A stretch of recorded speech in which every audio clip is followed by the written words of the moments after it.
Hi, I'm Ellen. My parents ignored me on my birthday, no calls, no texts, not even a card. I thought maybe they'd just forgotten, but when I posted the deed to my first house, they suddenly remembered I existed. The compliments, the fake pride, it all came flooding in. But that was just the beginning, because behind the smiles, they were already planning something much worse.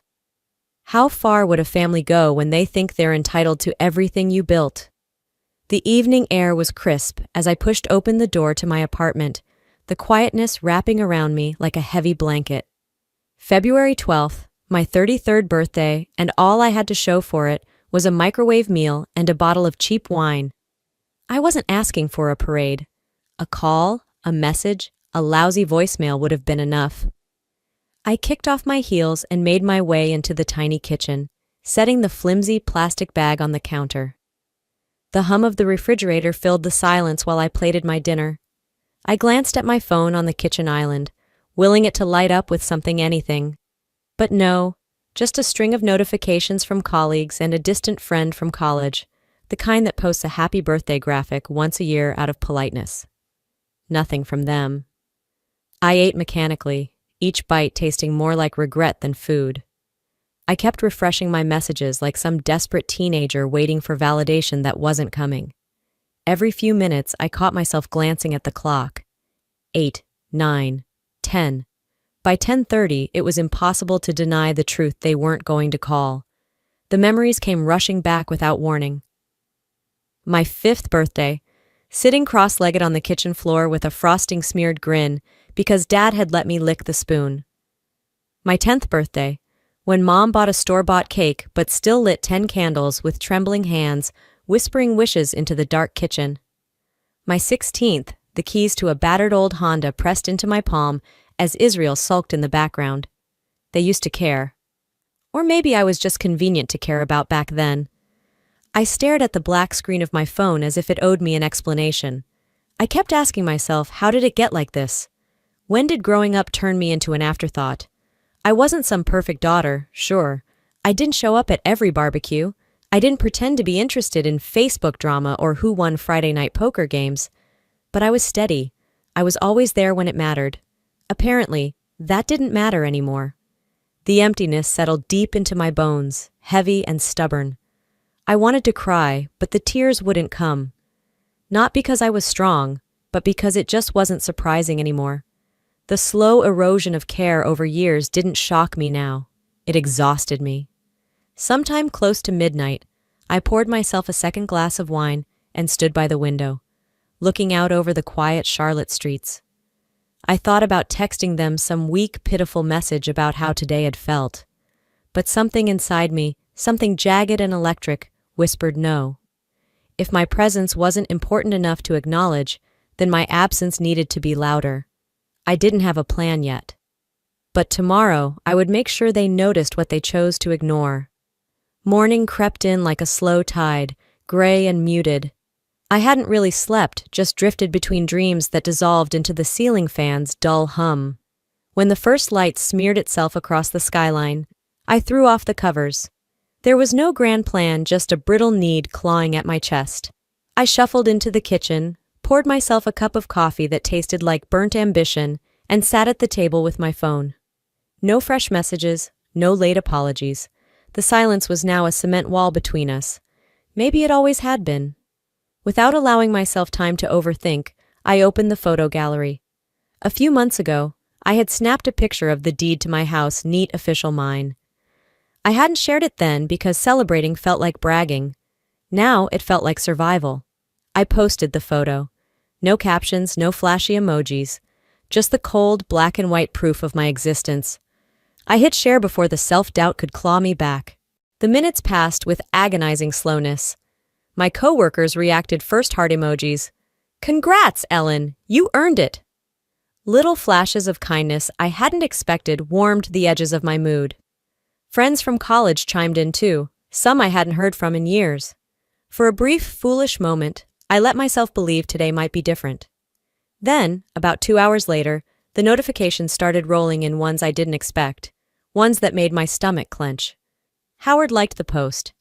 Myra left a heart emoji. Israel commented, "Proud of you, sis." Like he hadn't spent the last 3 years pretending I didn't exist unless he needed something.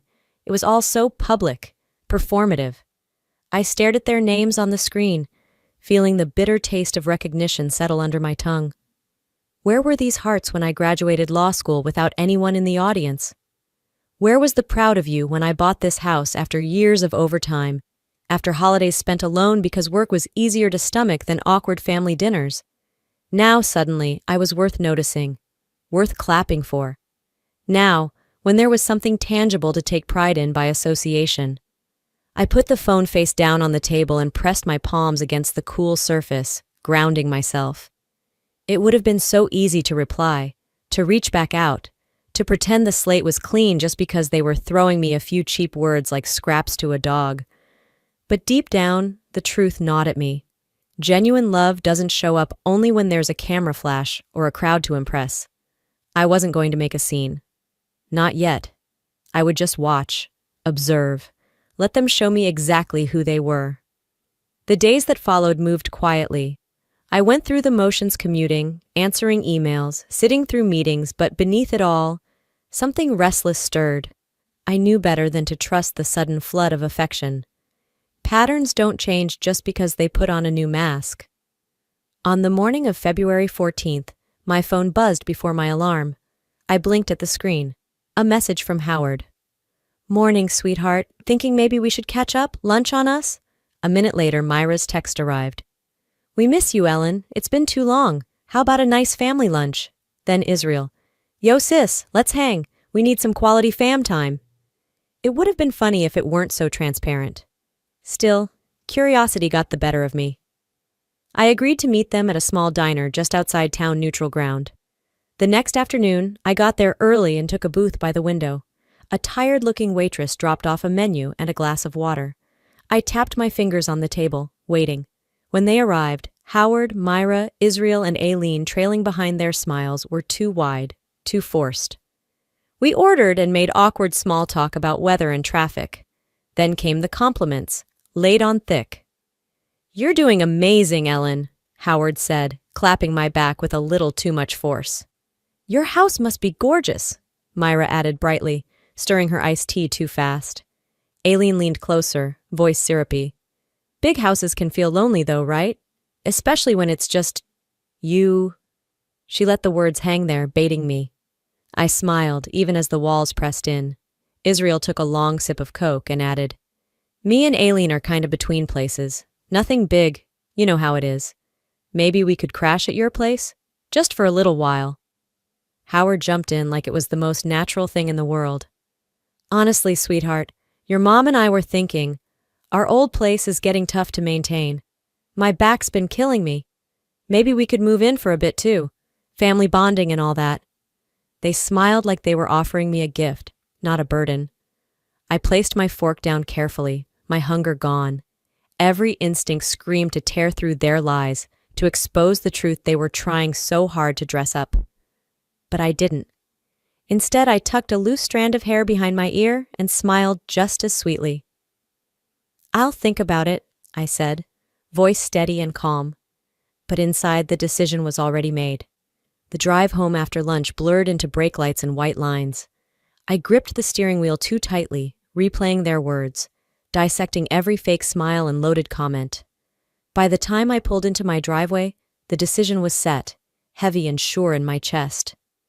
That evening, after a long shower and hours staring blankly at the TV, I typed out a message.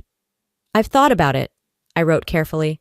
"I need this space for myself. I hope you understand. No apologies, no explanations, just the truth, simple and final." I hit send, set the phone face down, and refused to let guilt creep in.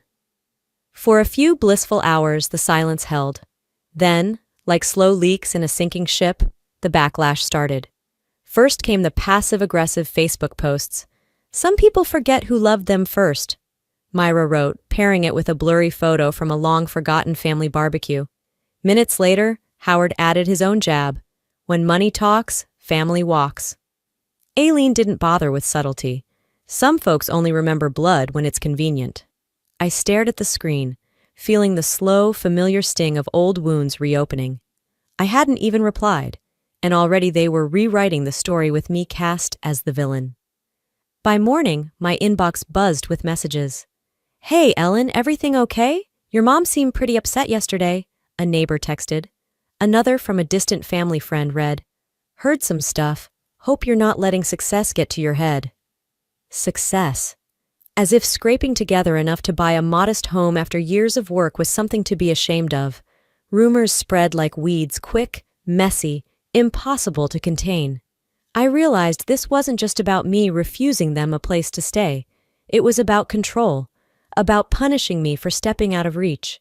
The urge to respond, to defend myself, burned hot.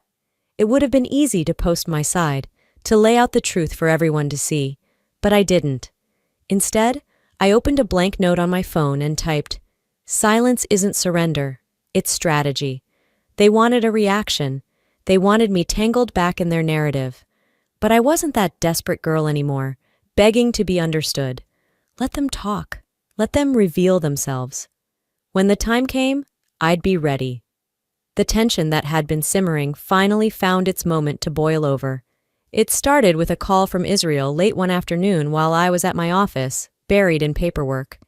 His voice was unusually smooth, casual, too casual. "Hey, Ellen, you got a minute? Thought maybe we could, clear the air," he said. Something in me knew better, but I agreed. We arranged to meet the next evening at my house. When I opened the door, it wasn't just Israel standing there. Howard and Myra flanked him, their faces pulled into tight, practiced smiles. I stepped aside, letting them in, keeping my own expression as neutral as stone. We settled around the dining room table, the same table I'd dreamed about having for years, solid oak, earned with long nights and early mornings. Israel didn't waste time. "So," he said, leaning back in his chair like he owned the place, "we've been talking, and we think it's only fair you share this with the family." I blinked once, slowly. "Share what exactly?" He gestured broadly at the house. "This, the house. Look, Mom and Dad sacrificed a lot for you growing up. Private school, activities, all that. I mean, isn't it just right that now you help them out?" Myra chimed in, her voice dripping with false sweetness. "Baby, it's not about taking anything from you. It's about families sticking together."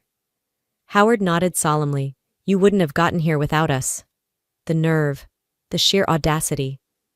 I folded my hands calmly on the table.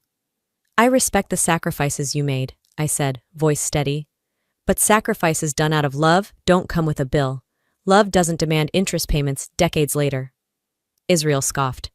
"Come on, Ellen. Don't act like you did all this alone. You owe it to us." "I owe you respect," I said firmly. "I owe you love. I don't owe you property." Silence followed, thick and suffocating. That's when Myra's face crumpled, tears springing up instantly. It was the same old tactic: cry first, blame later.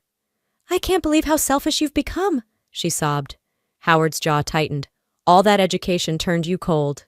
Israel leaned forward, voice low and sharp. "You really want to do this? Cut yourself off from your family over a house?" I didn't flinch. I stood up slowly, steadying myself with the edge of the table.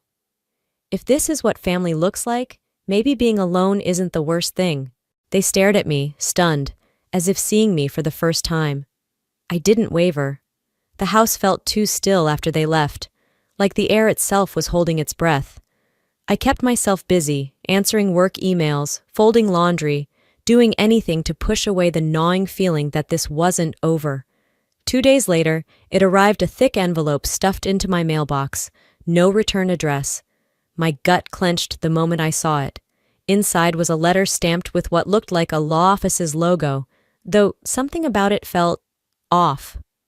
The wording was sloppy, the threats exaggerated. It accused me of neglecting familial duties and cited something called filial responsibility laws, demanding I provide financial support and housing to my parents. It was a cheap shot, and a stupid one. I took a picture of the letter and immediately sent it to Jennifer, my lawyer. I didn't even bother calling first, she knew the whole mess already. By evening, her response buzzed on my phone. "No enforceable filial responsibility law in North Carolina that applies to adult children providing housing," she wrote. "This is a bluff, a bad one." I exhaled slowly, feeling both furious and vindicated. They hadn't just crossed a line, they'd bulldozed it. They thought they could scare me into submission with fake legal threats, like I was some naive kid who didn't know her rights. Big mistake. The next morning, under Jennifer's guidance, I had a cease and desist letter formally sent to Howard, Myra, and Israel. It was crisp, professional, and left no room for misunderstanding. Any further harassment, slander, or threats would result in immediate legal action. The silence that followed was eerie, until, of course, the emotional bombs started dropping. Myra's voice messages arrived first, a string of sniffles and desperate pleas. "Ellen, please don't do this to us, we're family. Blood's thicker than contracts. We just want to be close to you." Howard's tone was less syrupy, clipped, and bitter. "You're choosing money over blood. Hope it keeps you warm when you're old and alone." And Israel? A single text, cold and simple. "Hope you enjoy that house, traitor." I played the messages once, then deleted them all. I didn't even reply. They thought threats could shake me. They forgot I built my life on surviving storms. The storm I had braced for came roaring in by the 1st of March. It started with a few pointed Facebook posts. Myra shared a Bible verse about children who forget their parents' sacrifices, tagging nearly every family friend, church acquaintance, and distant cousin she could. Howard wasn't as poetic. His post read, "It's funny how money changes people. Sad, really." They didn't mention my name, of course. They didn't have to. Within hours, I started getting side-eyed texts. "Hey, just checking in, heard some things. Hope everything's okay. Miss seeing you around, Ellen." It didn't stop there. Israel and Aileen took it offline, whispering in community spaces, spreading half-truths twisted into full-blown character assassinations. According to their version, I had abandoned my poor aging parents, turned my back on my family after getting rich and forgetting where I came from. It was calculated, vicious, and almost impressive in its audacity. Almost. Because this time, I didn't just sit back and weather it. I chose to act. I took a quiet afternoon to gather my receipts, literal and figurative, screenshots of messages, timestamps of calls I made that went unanswered, years of bank statements showing how I supported myself through college, how not a dime of family money funded my education or my house. Then I posted. One post. No rage, no insults. Just a photo of the deed to my house, a scanned copy of my law school acceptance letter, unpaid loans still listed, and a caption. "Truth doesn't need decorations. Documents don't lie." I didn't tag anyone. I didn't need to. The ripple effect was immediate. Some of the people who had so eagerly liked my parents' passive-aggressive posts now quietly unliked them. A few sent private messages apologizing for jumping to conclusions. And a handful, a precious, stubborn handful, posted public support for me. "Proud of you, Ellen. Some people can't handle someone breaking the cycle and succeeding. Stay strong. You did this yourself. Don't let anyone steal that from you." It didn't erase the sting of betrayal. Nothing could. But it reminded me, I wasn't crazy. I wasn't wrong. Howard and Myra raged silently, posting cryptic quotes about ingratitude and family shame. But it didn't matter anymore. I unfriended and blocked them all. Israel, Aileen, Myra, Howard. Gone from my social media, gone from my phone. And then, for the first time, I posted something just for me. Love without respect is manipulation. I choose peace. I hit send without a second thought. And for the first time in my life, I wasn't scared to walk alone. The days after cutting ties felt eerily calm, like the eye of a hurricane where everything held its breath. But I knew better than to believe it was over. The real work was just beginning. By March 5th, with the help of Jennifer, my attorney, I filed for a restraining order against Howard, Israel, and Aileen. Their public smears, their coordinated harassment both online and offline, it all stacked up into a case strong enough to make even the most cynical judge take notice. Simultaneously, I contacted my homeowner association. They had strict bylaws against harassment within the community, and once they reviewed the evidence, they issued formal warnings to Howard and Israel, banning them from using any shared channels to spread their narrative. The papers were served on a cool Thursday morning. Howard's rage barely simmered beneath the surface as he received the notice, according to the process server's report.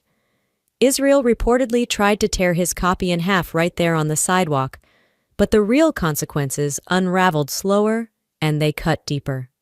Howard and Israel's antics, once only whispered about, now stood exposed under public scrutiny. Community respect, the social currency they clung to so desperately, drained from them like sand through fingers. Aileen wasn't spared either. Her part-time job at a boutique downtown took a hit when her employer, a friend of mine from college, learned about her role in the slander campaign. They couldn't afford the bad press, and just like that, her hours were cut indefinitely. I didn't post about any of it. I didn't brag. I didn't need to. My victory wasn't loud. It was silent, steady, like a fortress finally sealed from invaders. The night the restraining orders went into full effect, I poured a glass of wine and stood by my living room window, looking out at the lake glittering under the moonlight. On the far wall, above my fireplace, hung the deed to my house framed simply but powerfully. It wasn't about the bricks or the mortgage. It was about the life I built, the battles I fought, the dignity I refused to sell for cheap affection. I knew healing wouldn't happen overnight. The cracks they left inside me wouldn't vanish with a few legal victories. But I wasn't bleeding anymore. I wasn't chasing approval with open hands and a desperate heart. I was building something stronger, something they couldn't reach, couldn't tarnish, couldn't steal. I wasn't angry, I wasn't bitter, I was free. And freedom, I realized, was worth every scar I carried. March 20th, 2025 arrived quietly. 10 days had passed since the last court papers were signed and filed. 10 days since the final ties to old pain were legally and emotionally cut. That morning, I sat on my back porch, wrapped in a loose blanket, coffee warm between my hands. The lake shimmered under the hesitant spring sun. For the first time in years, the world didn't feel heavy. It felt open. The past still brushed against my thoughts, the harsh words, the cold silences, the long nights of wondering why love could wound so deeply. But I didn't shy away anymore. I faced it, not to relive it, but to acknowledge it as just a chapter, not the whole story. Later that week, an old colleague invited me to dinner. Normally, I would have declined, retreating into solitude. But something in me stirred. Say yes. So I did. The night was simple laughter, easy conversation, no hidden jabs or quiet contests. Just people choosing kindness without strings attached.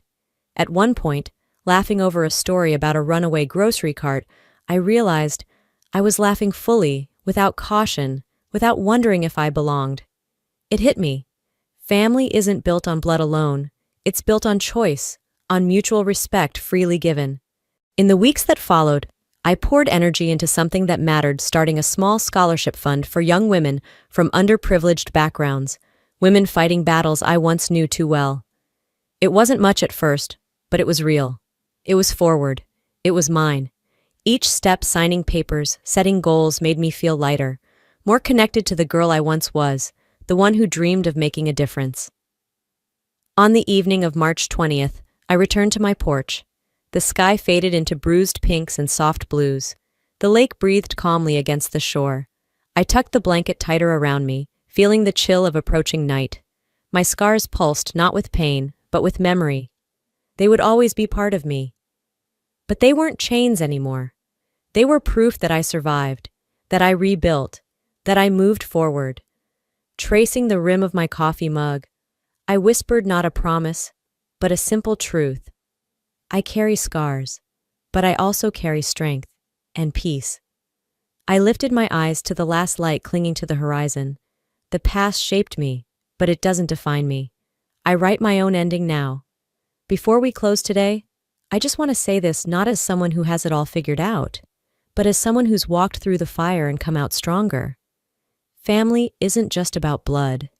It's about respect, kindness, and showing up when it matters, not when it's convenient. Sometimes the people who are supposed to love us the most teach us the hardest lessons about love, about boundaries, about self-worth, about survival. If you're carrying scars from your own battles, know this. Scars mean you healed. They don't make you weak. They prove you survived what was meant to break you. You have every right to choose peace. You have every right to protect your heart, your home, and your dreams, even if it means standing alone for a while.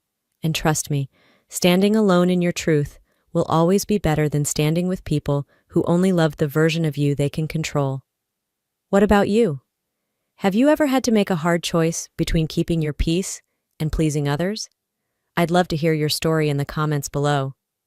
If this story touched your heart, type 1 in the comments and tell me where you're watching from. If you didn't connect with it, that's okay too. Tell me what you think and where you're tuning in from. And if you want more real, raw, powerful stories like this, don't forget to subscribe to the channel and turn on notifications so you don't miss what's coming next. Thank you for sharing this journey with me today. Stay strong, stay true, and most of all, stay free.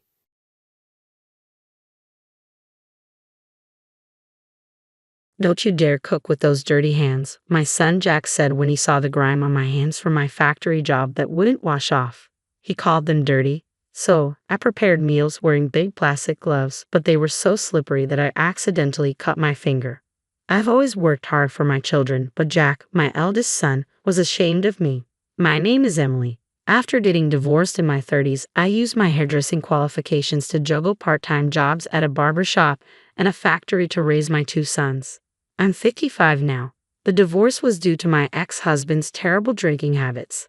Despite his high education and income, he became violent when drunk, and I was constantly afraid he might harm our young sons. So, I made the bold decision to leave with my 2 boys. Dirty hands, huh?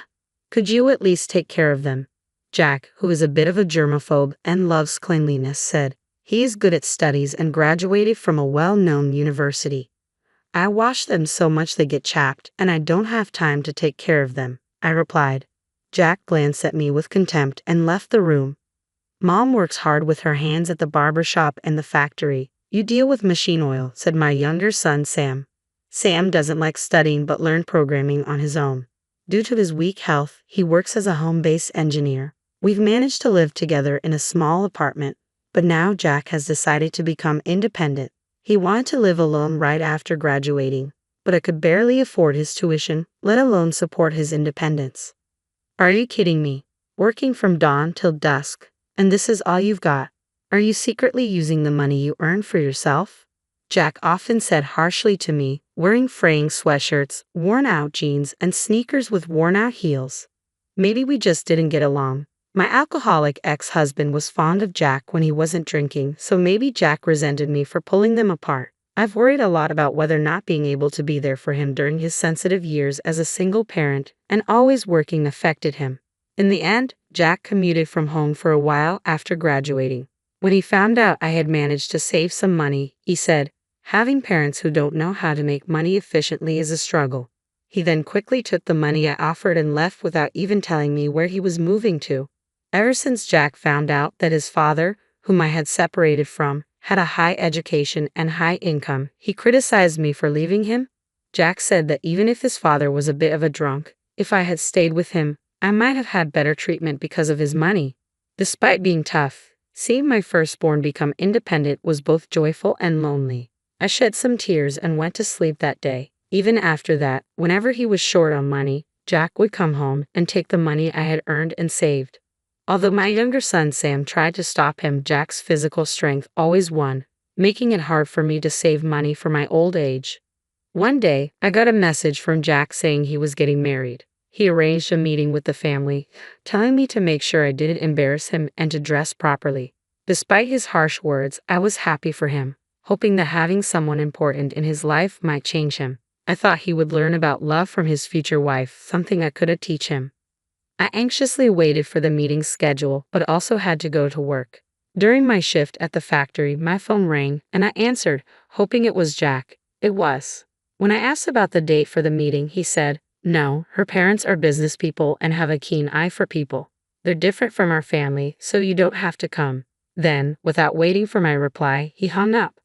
I was more disappointed than I expected. Ever since Jack left home, I always worried about him. Knowing he would have someone by his side when he got married was comforting. I wanted to meet the woman who loves my son and ask her to take care of him. But Jack's words hurt. My younger son Sam heard this and said, "What the heck? I just got a new suit for nothing." Man, Jack is so selfish. A few days later, as I was about to head home after work, my phone started ringing. It was Jack. He said, Her parents insist on meeting you? Come over now. Don't keep them waiting. Suddenly, I was in a rush. Should I risk being disrespectful by showing up in my dirty work clothes, or would it be worse to keep them waiting while I changed? I knew I'd be quite late if I went home to freshen up, so I reluctantly decided to go as I was. On the way, I bought some drugstore makeup, did a quick touch-up, dusted off my clothes, and headed for the restaurant. It turned out to be a high-end restaurant, and I felt intimidated. But there was nothing I could do at this point. I mustered up my courage, approached the table, and stammered, "I'm sorry for keeping you waiting. I'm Jack's mother, Emily. Thank you for this opportunity." When the in-laws and Jack's fiancé stood up to greet me, they began to guide me to my seat, but Jack interrupted. "My mom has all sorts of allergies, so she can't eat at unfamiliar places. Today is really just for greetings." "I don't have any allergies."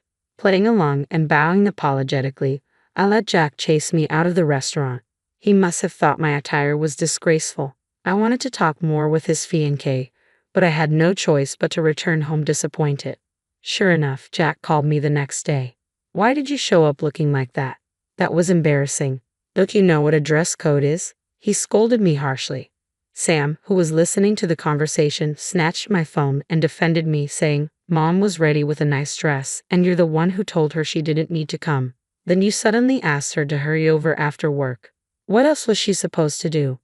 I took back the phone and said, "That wonderful restaurant indeed. I was out of place. I wonder if their parents were upset.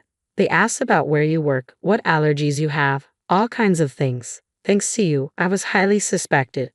Jack continued, "I'm after inheriting the business her parents run. I don't know what the business is about, but it's good to be in a position where I can employ others. I don't plan to be employed by others at my current company forever, so don't get in my way." There were a lot of things I wanted to say to Jack as a parent, but I knew he wouldn't listen to me. It seemed like he thought a mother like me was an obstacle. In the end, he spat out his final words. "Low-income factory workers don't need to come to the wedding." I was shocked to hear this, but said, "If that's what Jack wants, that's fine with me." Seeing one's child find happiness is the greatest joy for a parent. I wanted to celebrate this new beginning together. But if my son does not wish for it, it's probably best that I don't attend. When I ended the call with Jack, it felt like I was also severing the bond between parent and child, which was deeply saddening. I remembered the face of the young lady who would be his wife, to whom I could barely say a proper greeting. Her parents seemed refined and had a gentle atmosphere about them. Thinking that they would become Jack's family from now on filled me with an indescribable loneliness. But I forced myself to accept it and went to sleep. After that, I continued to work at the barber shop and the factory, trying to switch off my feelings. I still had Sam. When Sam gets married, I want to be able to contribute whatever money I can, so I need to keep working hard. One day, about 2 weeks before the wedding, Jack contacted me again. I had thought our relationship was nearly severed since he said I didn't need to come to the wedding. Yet at this stage, he was still pushing more unreasonable demands on me. "Weddings cost money, you know that, right?" "I know, but I don't have any more money to give you. Besides, if it's money for a wedding, shouldn't you have saved some yourself since you're working?" I replied. He seemed annoyed, probably because I hit a nerve. "Are you saying you can't even afford to pay for your child's wedding? There must be some way. Borrow it from somewhere." He wasn't listening. I gave in and said, "Fine, I'll arrange for it. Come by the house again to collect it." After that, Jack finally seemed satisfied and hung up. A few days later, Jack came to collect the borrowed money. He took it with a smug smile, said nothing, and left. I felt a huge responsibility for having taken on so much debt, even if it was for my child. Jack's wedding wasn't the only thing on my mind. I thought if something happened to me, this debt might be passed on to Sam. I knew I needed to work hard to repay it as soon as possible. Then one day, a man who said he was a customer came to the factory where I worked. I was called by a coworker to the office, and there, a surprising person was waiting for me. Days passed, and the day of Jack's wedding arrived. I had been told not to come, so I had no intention of going, but I worked as usual, praying for my son's happiness in my heart. Then I was called from the office. Jack was on the phone, seemingly in the middle of the wedding. I picked up the phone and asked what was going on, and in a panicked tone, he said, "Mom, come to the wedding now." I was surprised and asked what on earth happened. He just said to hurry up and bring Sam too. So I quickly got ready and headed to the wedding venue. When I arrived, a staff member was waiting and quickly escorted me to the hall. When I opened the door, I was suddenly in the spotlight and couldn't make out my surroundings. Then the father of Jack's bride announced, "This is Jack's mother. Please welcome her with applause." I became the center of attention, feeling both embarrassed and happy. While bowing to the people around me, I took my seat as guided, looking halfway up the stage. I could see Jack, my older son, with his arms crossed, looking away, dressed in a new suit. It seemed like he was embarrassed or possibly angry about me being introduced in front of so many people. Then there was my younger son, Sam, beside him saying, "Don't mind Jack, let's have fun. We've been invited by the bride's father himself." That's right, the man who had come to visit the factory before the wedding was the father of Jack's bride. When the bride's father had asked Jack why his mother wouldn't be attending the wedding, Jack had been vague in his reply. So the bride's father had taken the trouble to visit the factory himself. Even Jack couldn't defy the bride's father. Meanwhile, Sam was starting to dig into the feast before him, exclaiming how delicious it all looked. Thanks to Sam's cheerful and kind demeanor, I could truly appreciate the joy of witnessing my son's special moment in such a grand setting. After that, the wedding reception progressed in a friendly manner, reaching its climax and ending without a hitch. When we finally left the venue, I felt relieved as I managed to convey my blessings to both Jack and his bride. Taking a breather, I went to express my gratitude to the bride's parents. As I peered into the family waiting room, that's when it happened. "Don't get too comfortable. You're only here because your father-in-law felt sorry for you," I heard someone say. Turning around, I saw Jack, who continued, "This isn't a place for a factory worker who's down on her luck." Suddenly, behind Jack, the bride's father, who had been absent until now, said, "Jack, are you still talking to your mother like that?" Caught off guard, Jack turned around, looking surprised before freezing in place.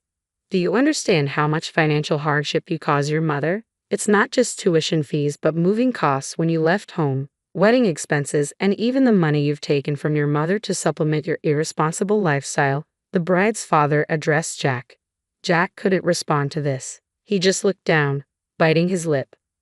Then Sam, who was beside me, chimed in, "You had Mom take out a payday loan for the wedding expenses, didn't you? $10 million wouldn't have been enough, right, Jack?" "No offense, but I did a little research about you," the bride's father said as he received a small paper bag from his wife standing nearby, then offered it to me. I accepted it, not knowing what was inside. "I am returning this large sum of money we received from you for the wedding to your mother. In return, I want you to work at our daycare center and pay the wedding expenses from your salary," he told Jack. "Take it back." Jack lifted his face and looked up at his bride's father. The bride's father's business was a private daycare center. "But when you say work, I don't have any qualifications to be a childcare worker, and I've never worked with small children." "Do you mean helping with the business as a manager?" Jack asked, sounding uncertain. With a calm look on his face, the bride's father said, "A manager?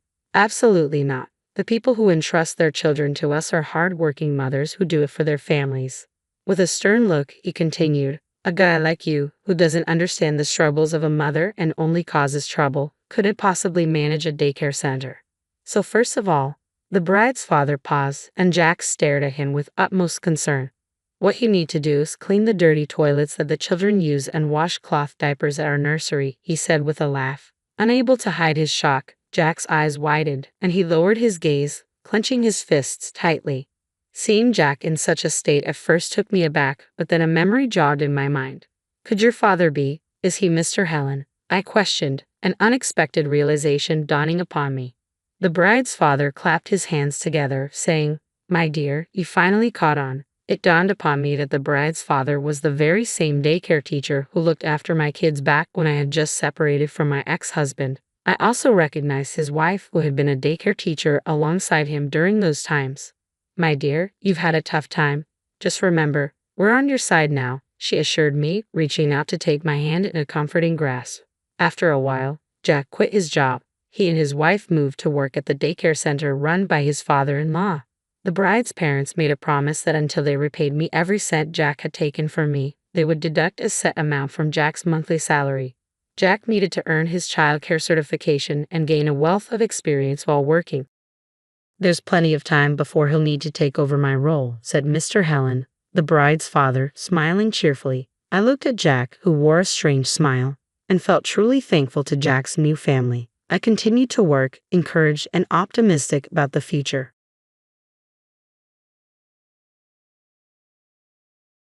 When I met my son's fiancée for the first time, she mocked me, saying, "Your dad only finished middle school. Seriously, can you even get a job with such a low qualification?" She laughed loudly. Her father joined in, saying, "I can't believe he's an unemployed high school dropout," and they both belittled me. They even served food only for themselves, excluding me.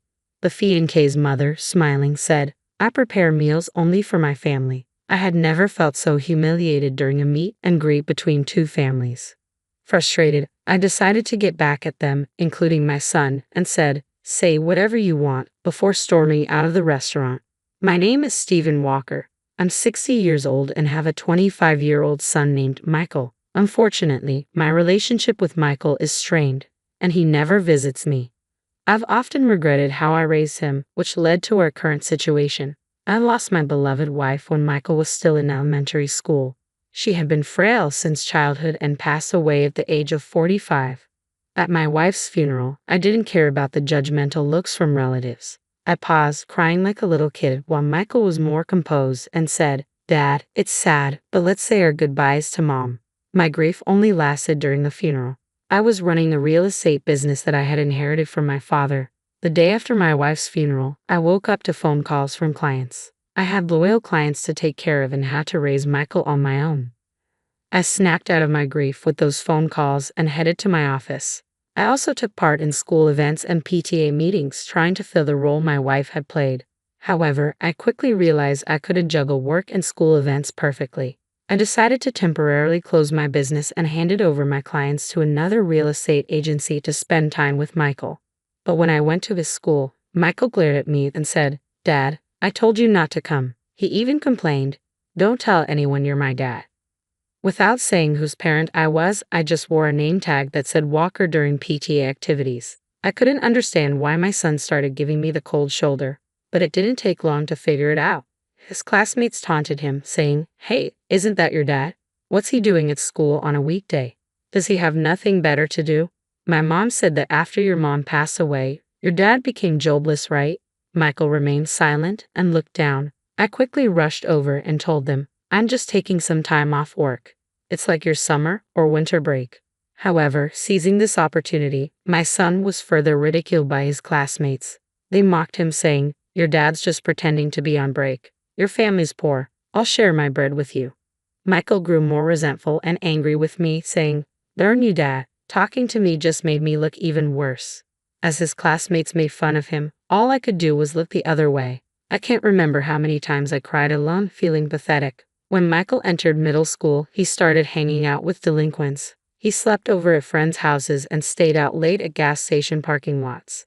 Back then, cell phones weren't common, and it was rare for a middle schooler to have one. Michael came home less and less, and I had no idea where he was or what he was doing. All I could do was apologize when the school called about complaints from the nearby gas station. Whenever I went to Michael's school, he and his rowdy friends called me names like good for nothing and bottom of the barrel, throwing empty cans at me. Michael had become more violent, and I was scared to even talk to him, not knowing what he might do. I wish I had handled things better when he was in elementary school, but I had no idea how to communicate with a teenager. Michael skipped school, ran away during classes, and had rock-bottom grades. At a parent-teacher conference, they told me about a private high school where even Michael could get in. I was relieved. I hoped the new environment would help him calm down. Just as I hoped, after starting high school, Michael began to take his classes seriously. He studied hard, scored above average on tests, and even made it to college. But his disdain for me remained. Even after high school, he continued bouncing from one friend's house to another, never stopping by home. When he got into college, he lived alone in a dorm, paid his tuition by working part-time, and lived independently. But he was still cold towards me. Even after he started working, he never came home. Then, out of the blue, when Michael was about 25, he called me and said, "I've got someone I want to marry. Next Sunday at 2 p.m., we're meeting at a fancy restaurant. Be there." He made plans without asking about my availability. When I got mad, he said, "If you can't make it, don't bother," and hung up the phone. I had mixed feelings, but he's my only son, so I went to the restaurant at the time he told me.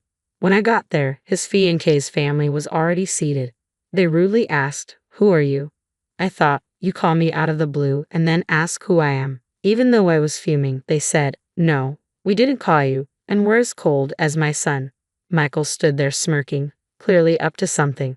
I still didn't know if I could trust him. I headed inside the restaurant, expecting to talk about Michael and his partner, Sarah. Instead, I was the center of attention, treated like an intruder. Michael began insulting me, saying, "This guy here dropped out of high school and worked, but after mom passed, he's just been loafing around," while talking to Sarah and her folks. I tried to stop him, saying this wasn't the time or place, but he wouldn't listen. Sarah then bursts out laughing. "For real? Can a person even get hired with just a middle school education?" Her dad added, "Wow, raised by a high school dropout and layabout. But here you are with a college degree and a job at a big company. You took your old man as what not to be, huh?" He praised Michael. I was too tired to argue and was about to say what you want. I'm out of here, when the waiter brought in the food. I had forgotten the food hadn't even arrived yet. I tried to calm down, deciding to eat and then leave. But the food was only for Michael, Sarah, and Sarah's parents. The waiter said, "I'm sorry, we had a reservation for 4, giving me an awkward look." Sarah's mom added, "Yes, that's correct. He's not our family, so don't mind him," with a sweet smile. The waiter, looking uncomfortable, nodded and backed away. Just as I was about to lose it, Sarah's dad cut me off, saying, "We don't want anything to do with some deadbeat high school dropout. Our family and relatives are all bank employees, doctors, working at major companies. You don't belong here. Please leave." That was enough. I said, "It's education and job history all you care about. Aren't you folks a bit off your rockers?" And got up to leave. Sarah's dad responded, "I work at Bank of America, where education and job history really matter for clients' trust. But of course, a layabout like you wouldn't know." As I was leaving, I said, "Oh my, you work at Bank of America, huh? That's quite impressive." They didn't hear me. The next day, I paid a visit to Bank of America, where Sarah's dad works. Being called a deadbeat by my son, his classmates, and his fee and K's family was enough. I must clarify, I'm not actually a deadbeat. After my wife passed away, I temporarily closed down the real estate business I was running. But it was just a temporary closure. I didn't shut it down for good. I switched to online management to prioritize my son's school events and PTA meetings. When I had a physical store, most of my clients were neighbors, but after switching to online management, I could serve customers from all over the country, like people living in small towns an hour's drive from the nearest train station, and even Americans living abroad. I started getting more consultations about renting and buying properties from these folks. Thanks to the internet, I expanded my property portfolio and catered to a broader clientele. Running a real estate business online made things possible that seemed like a dream. Additionally, I was quite active in stocks and investments as a hobby. Currently, I have $50 million deposited in Bank of America, where Sarah's dad works. Upon arriving at the bank, I promptly requested to speak with the branch manager and explained everything that happened the day before. I said, "I was told by one of your employees that this bank operates on trust built on educational background and work history, so I've lost all trust in this bank because of that statement. Could you please proceed with the account closure?" The branch manager kept apologizing profusely to finally explain the account closure process, almost in tears. "Oh, I almost forgot about something important. There's this troublemaker who hasn't paid rent for the apartment I own for 2 years. I had been letting it slide, thinking he's my son, but no more. I mailed my son a notice demanding 2 years' worth of rent. 3 days later, Sarah's dad and my bonehead son came storming into my house. "Why did you rat me out to the branch manager?" "That was underhanded, Dad. What's the deal with that notice?" "If you're the manager, cover for me," Michael said, fuming. I sighed and replied, "I lost trust in the bank after learning about your practice of judging clients based on education and work history. Are you panicking because of what one person said? Do you have something to hide?" And Michael, "Just because we're family doesn't mean you can skip paying rent. Pay your own rent," Sarah's dad shouted. "Because you stirred the pot, I got a bunch of complaints from my clients. My boss chewed me out because of what you did. The nerve." "Oh no, I didn't stir the pot. I just shared this story casually with my relatives and clients. I didn't tell them to close their accounts," I said with a smile. My son snapped, "What clients, Dad? You're just a deadbeat, aren't you?" You think a deadbeat could afford to build a huge house in a prime location and still maintain this lifestyle? I even did some renovations recently, I replied. Michael looked baffled. Huh? What's that? Did you go into debt or something? I'm really fed up with you. I took a break from my real estate job for a while and then switched to running an online business, which I'm still doing. How many times do I have to tell you I'm not a bum? I said. My son's face turned pale. What? I had no clue. I thought you were just working part-time. Sarah's dad started yelling, You're a real piece of work, keeping your occupation secret even from your own son. Annoyed, I said, Say whatever you want, and closed the front door. Outside, I heard them shouting, You've ruined my reputation. I'm gonna sue you. I can't believe I've been duped by my old man for this long. I'm not gonna let him do this to me. They were making a ruckus, but after about 10 minutes, they seemed to get exhausted and it got quiet. Once they realized that shouting was meaningless, I figured they wouldn't bother coming around again. I let out a sigh of relief and went to make myself a cup of coffee. Just then, I heard my son's voice outside again. You big fat liar. What are you still here for? I said as I looked out the window to see Sarah's dad and my son spray painting my front door. You've got to be kidding me. What are they up to? Just as I was about to go outside and give them a piece of my mind, I heard a police siren getting closer. Could it be that someone in the neighborhood called the cops? My hunch was right. When I went outside, the two of them were being detained by the police who showed up because of a neighbor's complaint. Ah, there he is, that big fat liar. I lost all my credibility at work because of him. They shouted as the police calmly loaded them into the patrol car, saying, all right, we'll take it from here. Then one of the officers, who seemed to have just noticed me, approached with a strangely cheerful expression. Sir, would you please come with us to give your statement? Why me? I thought, but I guess I'm the victim here. I'm gonna spill the beans on all their shenanigans. When we got to the police station, I showed the cops a video from my phone. It was footage from the security camera I installed at my front door, recording all the yelling and antics. What a great piece of evidence, the officer exclaimed with a sparkle in his eye, and my questioning was over in a jiffy. My son and Sarah's dad were given a stern warning by the police and had to sign a restraining order to keep their distance from me. It turns out the whole neighborhood had witnessed their crazy behavior. One of my son's coworkers, who lives nearby, had been blabbering about it at the office. Hey, you won't believe it, but Michael was caught spray painting his own father's house and got hauled off by the cops. I was so shocked that I recorded the whole thing.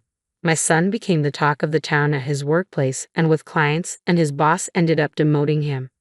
I went to report the incident to Bank of America again, where Sarah's dad worked.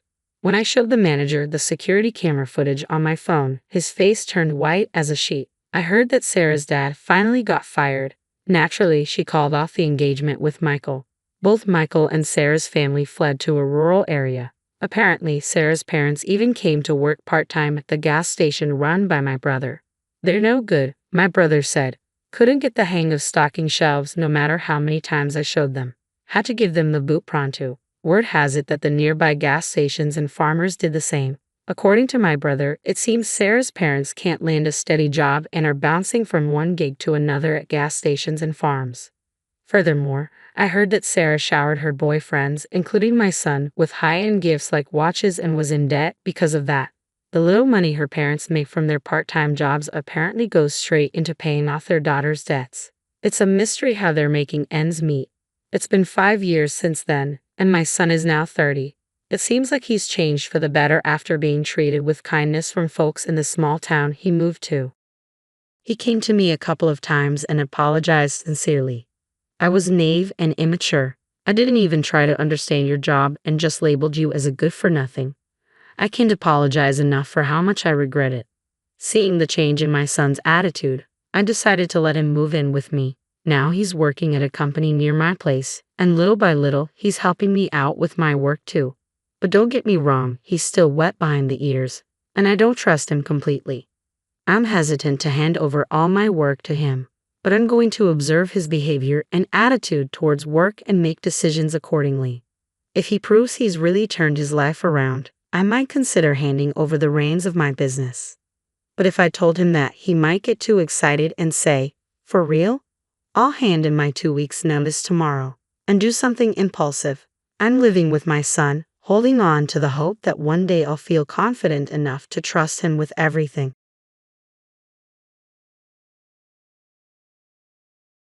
When my husband and I arrived at my in-laws' house, my mother-in-law greeted us with a smile.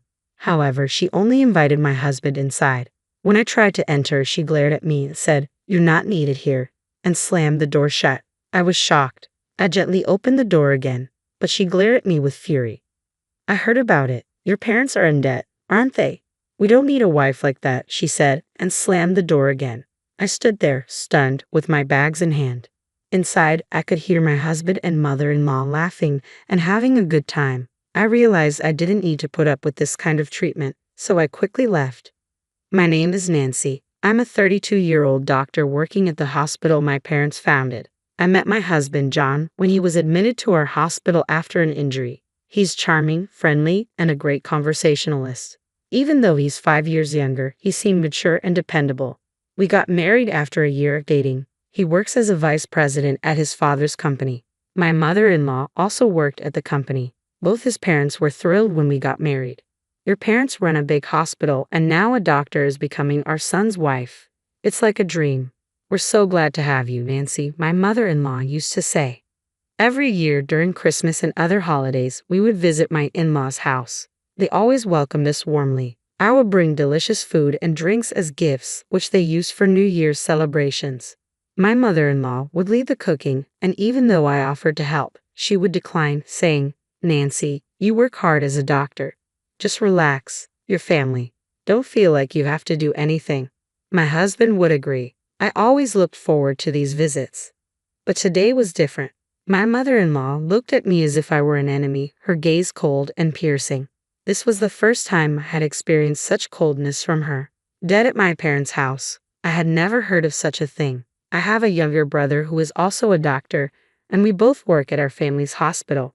Recently, my father called me to discuss his health, but there was no mention of any debt. As I drove home, I remembered a conversation I had with my husband a week ago. Both of us have busy jobs, but that day we happened to come home at the same time. My dad's retiring from being a doctor. He says his eyesight isn't what it used to be, especially for surgery, so they decided to close the hospital. I told him. My husband looked shocked and exclaimed, "What? The hospital's closing? Do they have debts or something?" I'm not sure about debts, but they're planning to sell the hospital property. So I won't be working at the hospital anymore. I'll be taking a break for a while," I said. But before I could finish, I received an emergency call from the hospital and had to leave immediately. "We'll continue this later," I had said, but there was hardly any time for it afterward. My husband claimed he was busy at work and came home late, and with my night shifts, we hardly spoke. I'm sure he exaggerated our conversation, thinking my parents' hospital had closed due to debts and that I was involved in paying them off. He must have told his parents that. Still, the cold treatment from my mother-in-law was unbelievable. Lost in these thoughts, I was heading home when I heard a phone ringing from my bag. Locked out by my mother-in-law, I had driven off with my husband's belongings still in the car. His phone was in the bag, ringing non-stop. I had never looked at his phone before, but thinking it might be urgent, I decided to check. I pulled over, took out his phone, and tried a few passwords. Knowing my husband's aversion to complications, I figured it wouldn't be too complex. As I thought, it unlocked with his birthday. The caller was a woman named Susan, a name I hadn't heard before. Checking the history, there were numerous exchanges with Susan. The messages were shocking. "I want to see you soon. I wish I could be with Susan forever. I'll be with my wife during the New Year holidays. I'll miss you. Once I get the money, I plan to leave her. Really? That makes me happy. I love Susan the most." It seemed my husband had been cheating on me. I had thought of my husband, father-in-law, and mother-in-law as kind-hearted people. I was the only one back home, and I couldn't shake off the contents of his phone. I went into his study looking for more evidence. Opening a drawer, I found photos of him with an unfamiliar woman, apparently from a trip, and hotel receipts. There were other shocking discoveries. Unable to come to terms, I decided to visit my parents' house. When I rang the doorbell, my mother opened the door, surprised. "Why are you here so late? You look pale. Are you okay?" Seeing her caring face, tears streamed down. Noticing my state, she wrapped me in a blanket. My father, sensing something was wrong, asked what happened. I told them about the in-laws and their unfair treatment. My mother was shocked and my father was furious. It's so terrible. Ungrateful people. It turned out my husband's family business wasn't doing well. They often approached my father for financial help, which he provided, thinking of me. Maybe you should play along for a while and see their true colors, my father suggested. It seemed intriguing at the time. The next day, I returned to my in-laws' house and shouted at the entrance, "I'm sorry for being an immature wife. Please let me in." I brought various gourmet ingredients and fine wine as gifts and finally gained entry into the house.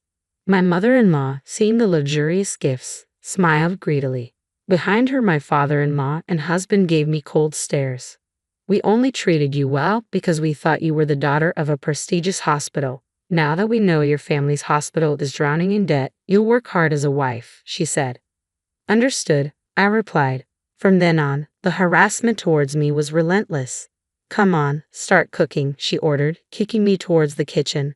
Using the ingredients I brought, I prepared dishes and served them. My father-in-law, mother-in-law, and husband eagerly began eating. "Hey, we're out of wine. Bring the next bottle. You're so inattentive.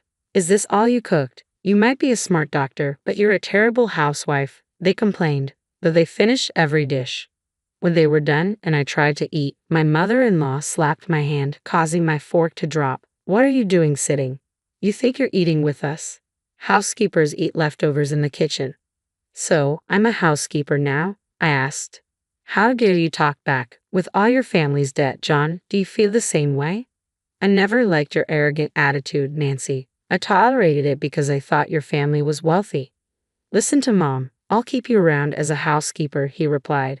Hearing my husband's true feelings, I was stunned. I had hoped he was just going along with his parents, but that hope was shattered. He had married me for my family's supposed wealth and had been pretending all along. I realized that my husband's current behavior was his true nature. I ended up eating leftovers in the cold kitchen and was left with a mountain of dishes. "Save water and wash with cold," they demanded. Washing dishes with icy water in the freezing winter was cruel. It was so cold that my whole body trembled. For sleep, my mother-in-law pointed to a shed with no heating or bed. "Where is the bed?" I asked. "What, you think you're getting a bed? There are old towels and cardboard in the shed. Make do," she replied. I understood their true nature. Thankfully, I had recorded their abusive words. I had no more business in this house. That night, in the freezing shed, anger towards my father-in-law, mother-in-law, and husband kept me warm. I'll never forgive them.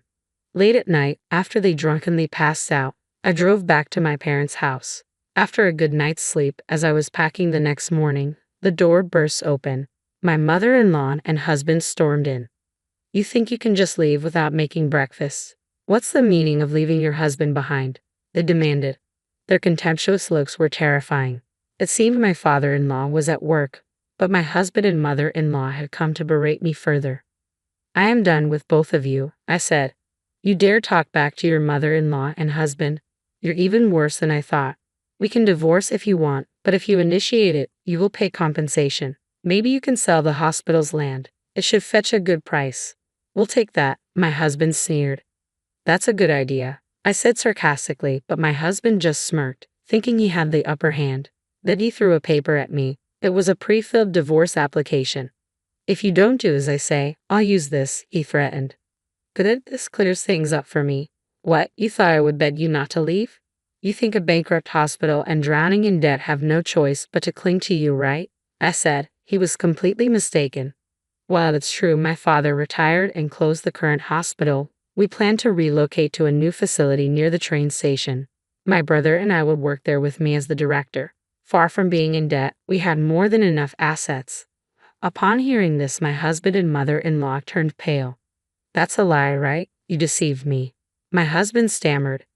"I tried to explain, but you didn't listen and jumped to conclusions." "So your family is still wealthy then?" my mother-in-law mumbled, panicking.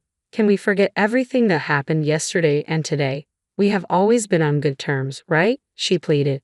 After all the insults, she now wanted to forget everything. It was laughable. "I'm shocked that you have spewed such terrible abuse at me and now ask me to forget everything. Remember, I'm just the housekeeper, right?" "No, that was a misunderstanding." "I'm sorry, please let it go," my mother-in-law pleaded. "It's too late. I know your true feelings." By the way, my father will be taking back the $100,000 he loaned to your company. What? How did you know about that? We don't have that money. My husband started to panic, realizing the gravity of his mistake. Nancy, I'm sorry. I should have defended you from Mom. I promise to protect you from now on. You mean protect Susan, right? How did you know about Susan? You were cheating while pretending to work late. I have all the evidence. I showed him the photos and email exchanges on my phone. He stared at the evidence, sweating profusely. You will be the one paying compensation. Susan was just a fling I met at a bar. I'll break up with her. Please forgive me. He began to apologize, looking pitiful as he drooled onto the floor, making him look miserable. That's not all. I showed him a photo of a life insurance policy taken out on me and a detailed pamphlet about car maintenance with a marked section about tampering with car brakes.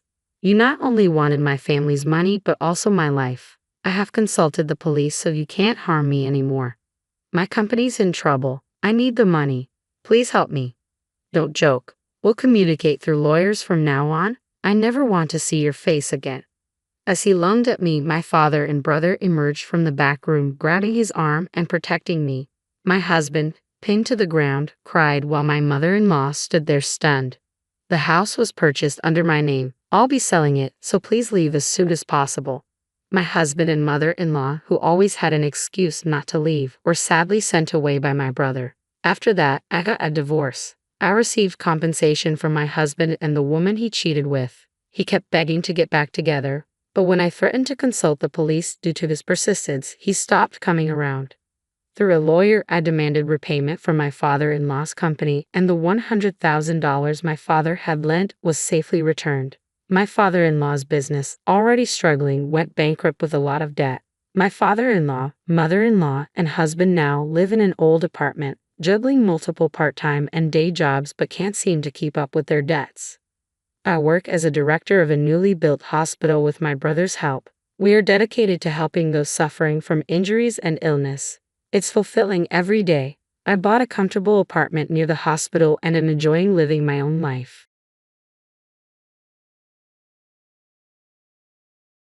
My name is Vicky, and I'm 35 years old.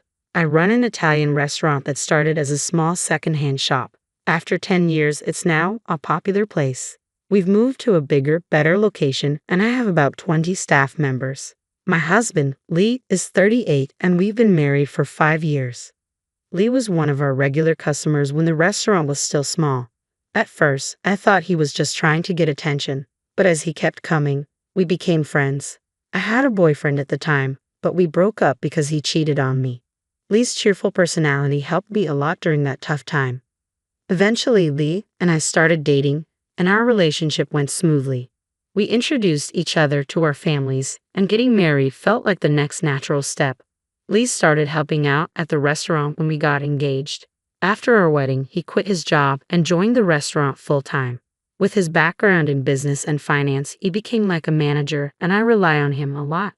We thought about moving to a new home after we got married, but decided to stay in the house where I had been living because it's close to the restaurant. We often hear about couples who work together having disagreements, but I feel very happy both at work and at home. However, I have a concern about my mother-in-law. She has a poor sense of money and often wastes what she has. She frequently comes to the restaurant asking for money and food, saying she doesn't have enough to buy food for the month. I'm really in trouble, just lend me $100. I'll definitely pay you back at some point. Mother-in-law, you said the same thing last time. You haven't paid back the money I've lent you so far. I can't lend you anymore. Oh really? Well, I'll just take the leftovers from the restaurant for a while. I can't do that either. We have a policy against taking home the leftovers, and we try to minimize food waste. How heartless can you be? We're family. You could give me something secretly. What am I supposed to do now? Isn't Lee the owner here? That makes me like the chairwoman, right? You're not the person to talk to. Bring out my son. No, that's not correct. I am in charge of the restaurant, and Lee is out on other business. You're causing inconvenience to the other customers, so could you please leave for today?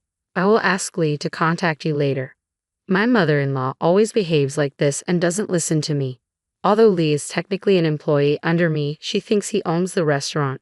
Lee's family used to run their own business, but his parents mismanaged their finances. They spent the revenue on their salaries and bonuses, and his mother spent extravagantly on trips and luxury goods, leading to huge deficits.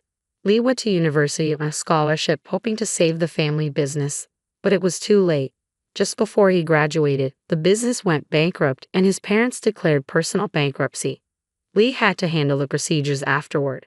By the time we got married, his parents had changed their ways and were leading a frugal life.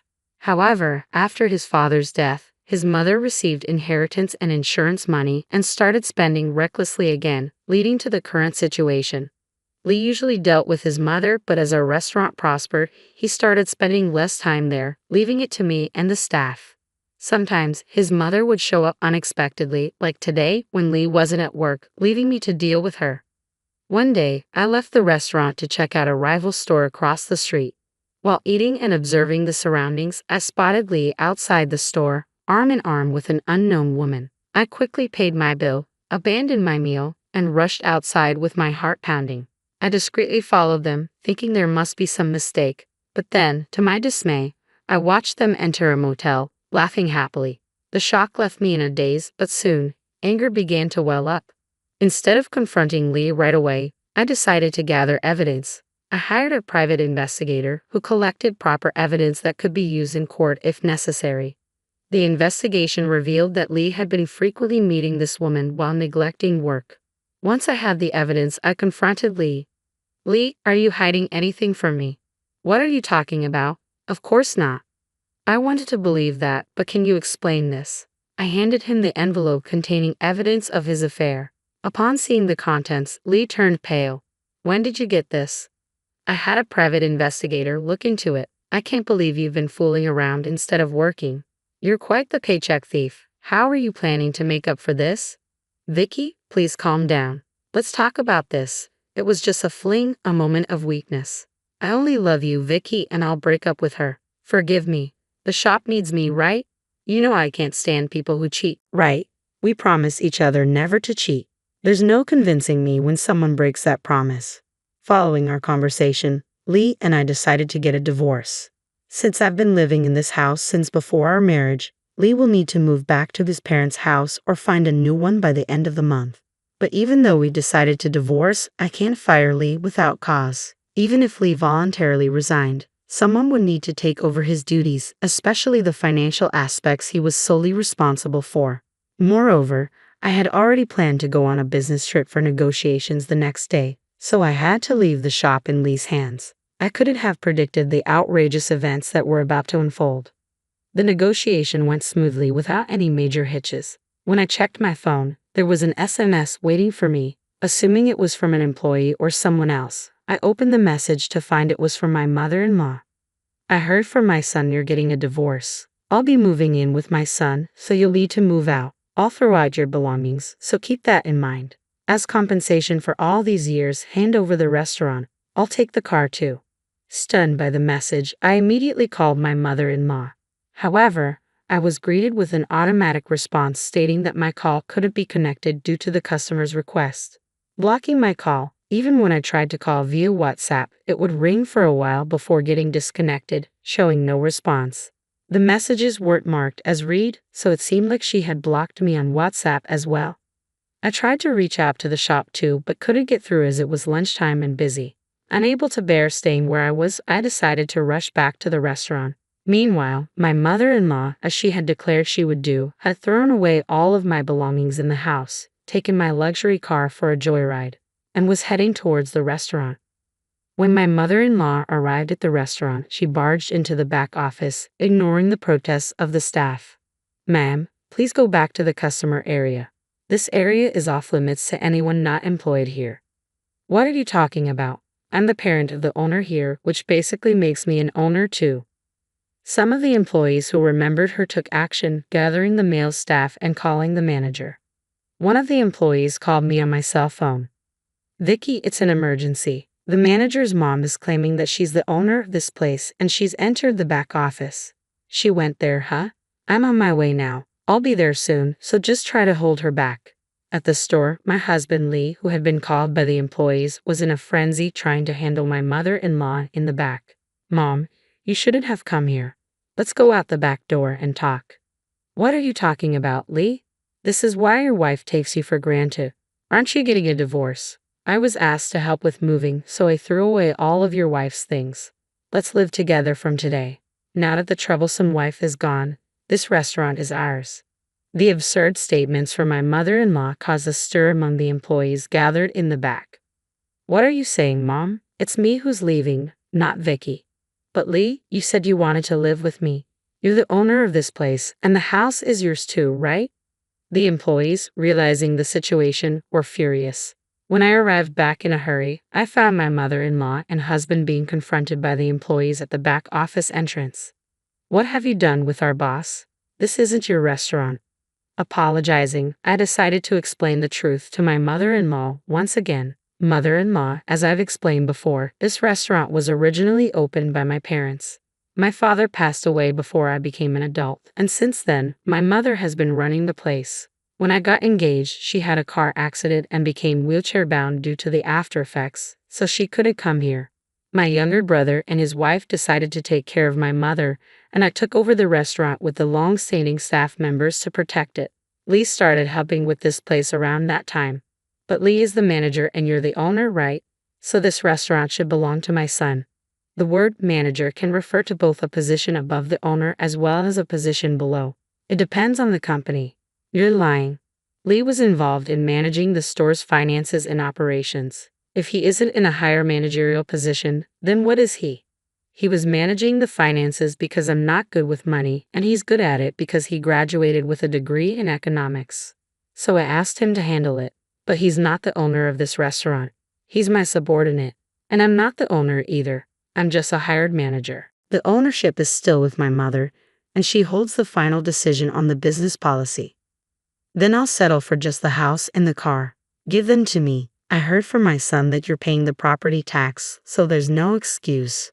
Indeed, I'm paying property taxes on the house, but the house is still under my mother's name and I haven't inherited it. I'm paying property tax as a friend. The car was bought before our marriage, so it's my personal property, not a marital asset. Moreover, since we're getting a divorce due to Lee's infidelity, it's me who should be getting the compensation. Lee has no rights other than his share of the marital assets. Finally seeming to grasp the situation, my mother-in-law looked like a deer in the headlights. Then, in a panic, she made a humble apology. I'm sorry, Vicky. Please reconsider the divorce. I have debts I wanted my son to pay off, so please spare me the compensation. She confessed that she had been eyeing our restaurant for a while, thinking she could do whatever she wanted with the restaurant and its money, which led to her actions today. Mom, what do you mean? You promised to live within your means and not incur any more debts when you filed for bankruptcy. But Lee, you were using the company's money to meet your mistress and take trips. You said you wanted to sort it out before your wife found out. Mom, why would you say that in front of everyone? A squabble ensued between my mother-in-law and husband, revealing another astonishing truth. Thanks to my mother-in-law's slip-up, everything came to light. Lee, what's this about? The two of them kept apologizing, but it was too late. Upon examining the accounts, I noticed some suspicious details. The lodging expense on the receipt for my husband's business trip was exorbitantly high for one person, and when I looked up the name of the hotel, it turned out to be a motel known for short romantic stays. Additionally, there were some receipts from expensive shops that my husband had visited and another from a mysterious jewelry shop dated towards the end of December. I found irrefutable evidence that my husband had been splurging on his mistress with the restaurant's money. I owe it all to my mother-in-law, who slipped up and gave everything away. This incident was the final straw leading to Lee's dismissal. In addition to seeking compensation for Lee's infidelity, I also demanded that he return the money he had embezzled from the company. As for my mother-in-law, I demanded compensation for the belongings she disposed of when she invaded my house, the cost of repairs to my car which she damaged while using it without my permission, and a nuisance fee for disrupting my business. All these matters were recorded in a notarized document. Thanks to the attorney affiliated with the detective agency handling everything, including the divorce proceedings, I was able to sit back and wait while Lee and my mother-in-law headed towards financial ruin. Following that, my ex-husband Lee and my mother-in-law came to visit me. We're really struggling to make ends meet because of the compensation payments. Could you consider reducing them? I have no idea. You should consult with the lawyer about that, not me. But we are really struggling even to afford food. We can't apply for welfare because we're working and we have to pay taxes on what we earn. In that case, you should contact a food bank. They can provide you with food that would otherwise be discarded, even though it's still edible. Why do we have to go to such an unknown place? You're being so cold. Weren't we family at one point? You might have been my mother-in-law, but the only person who became family to me through marriage was Lee, and we're divorced now, so you're a stranger to me. Besides, you did such terrible things to me, and I have no obligation to help you. If there's anything regarding the compensation payments, please communicate through the lawyer from now on. I'll call the police if need be. The experience of being cheated on again and having the company's money squandered has added another trauma to my experiences of love and marriage. The first impression I had when I met my ex-husband, that this guy seems like a player and a spendthrift, turned out to be right on the mark. I'll use these lessons in future human relationships and in job interviews. Reflecting on the fact that I had failed to manage the restaurant's money properly, I consulted with my mother and decided to sign a contract for an accounting service, paying them a fair wage to handle things. Thanks to them checking our homemade accounts and receipts thoroughly, they can point out any mistakes and even give advice on how much we can claim as business expenses. I should have done this earlier. I'm immensely grateful to my staff who showed their affection for me by being angry at my ex-husband and mother-in-law for what they did. I decided to appreciate them more than ever. With the restaurant succession for my mother in mind, I committed myself to improving my skills as a manager and business owner to become a person my team can be proud of.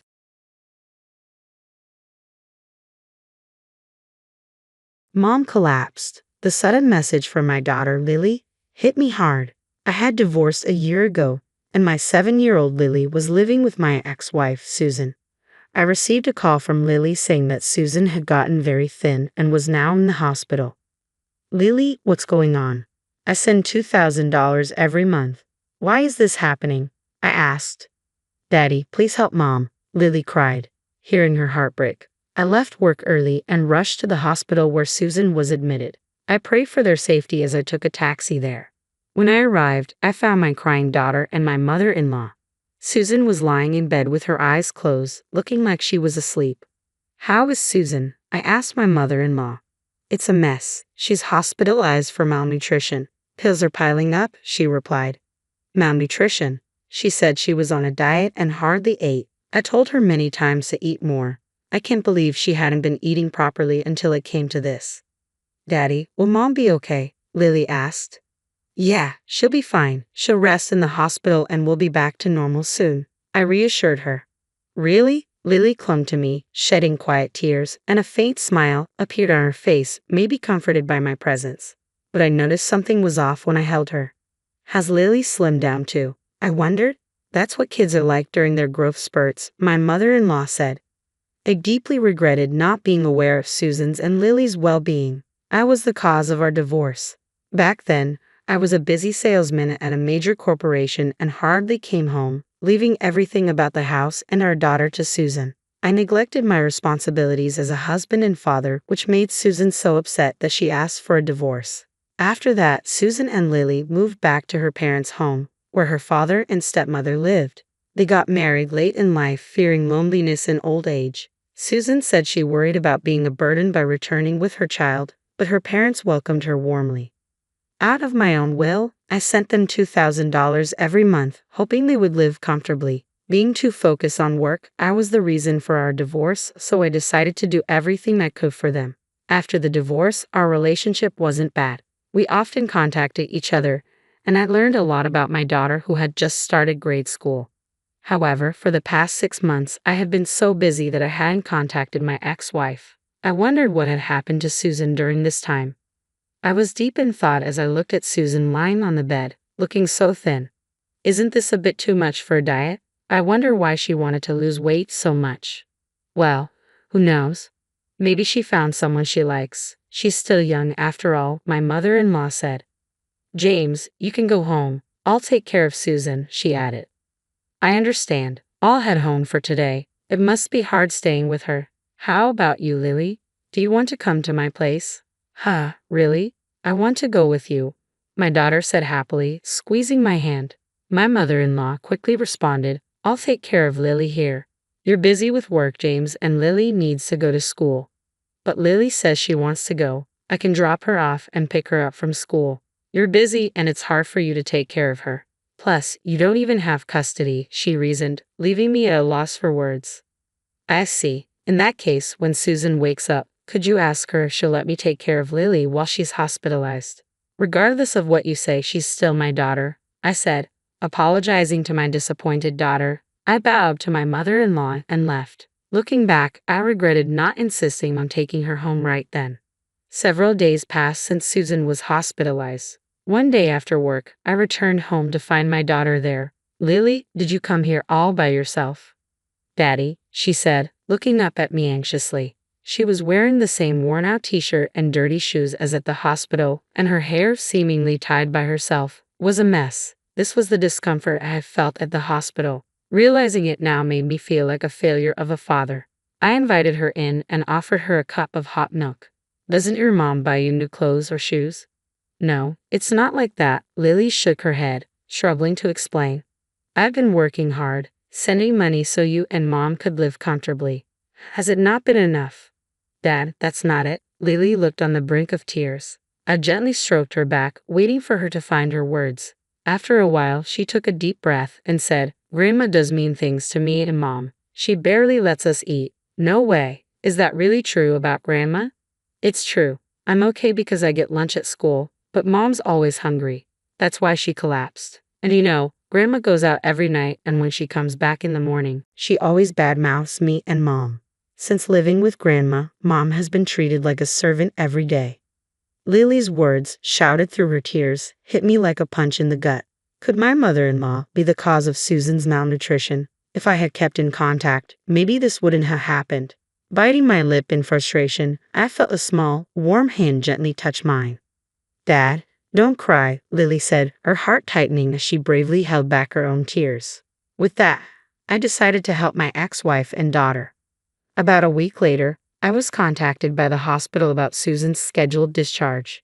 Normally, the in-laws would have been contacted first, but I had arranged with the hospital to prevent that. I had grown suspicious of my mother-in-law since she always prevented me from seeing Susan and barely let me talk to her during my visits. Moreover, she constantly called me even when Lily was staying with me.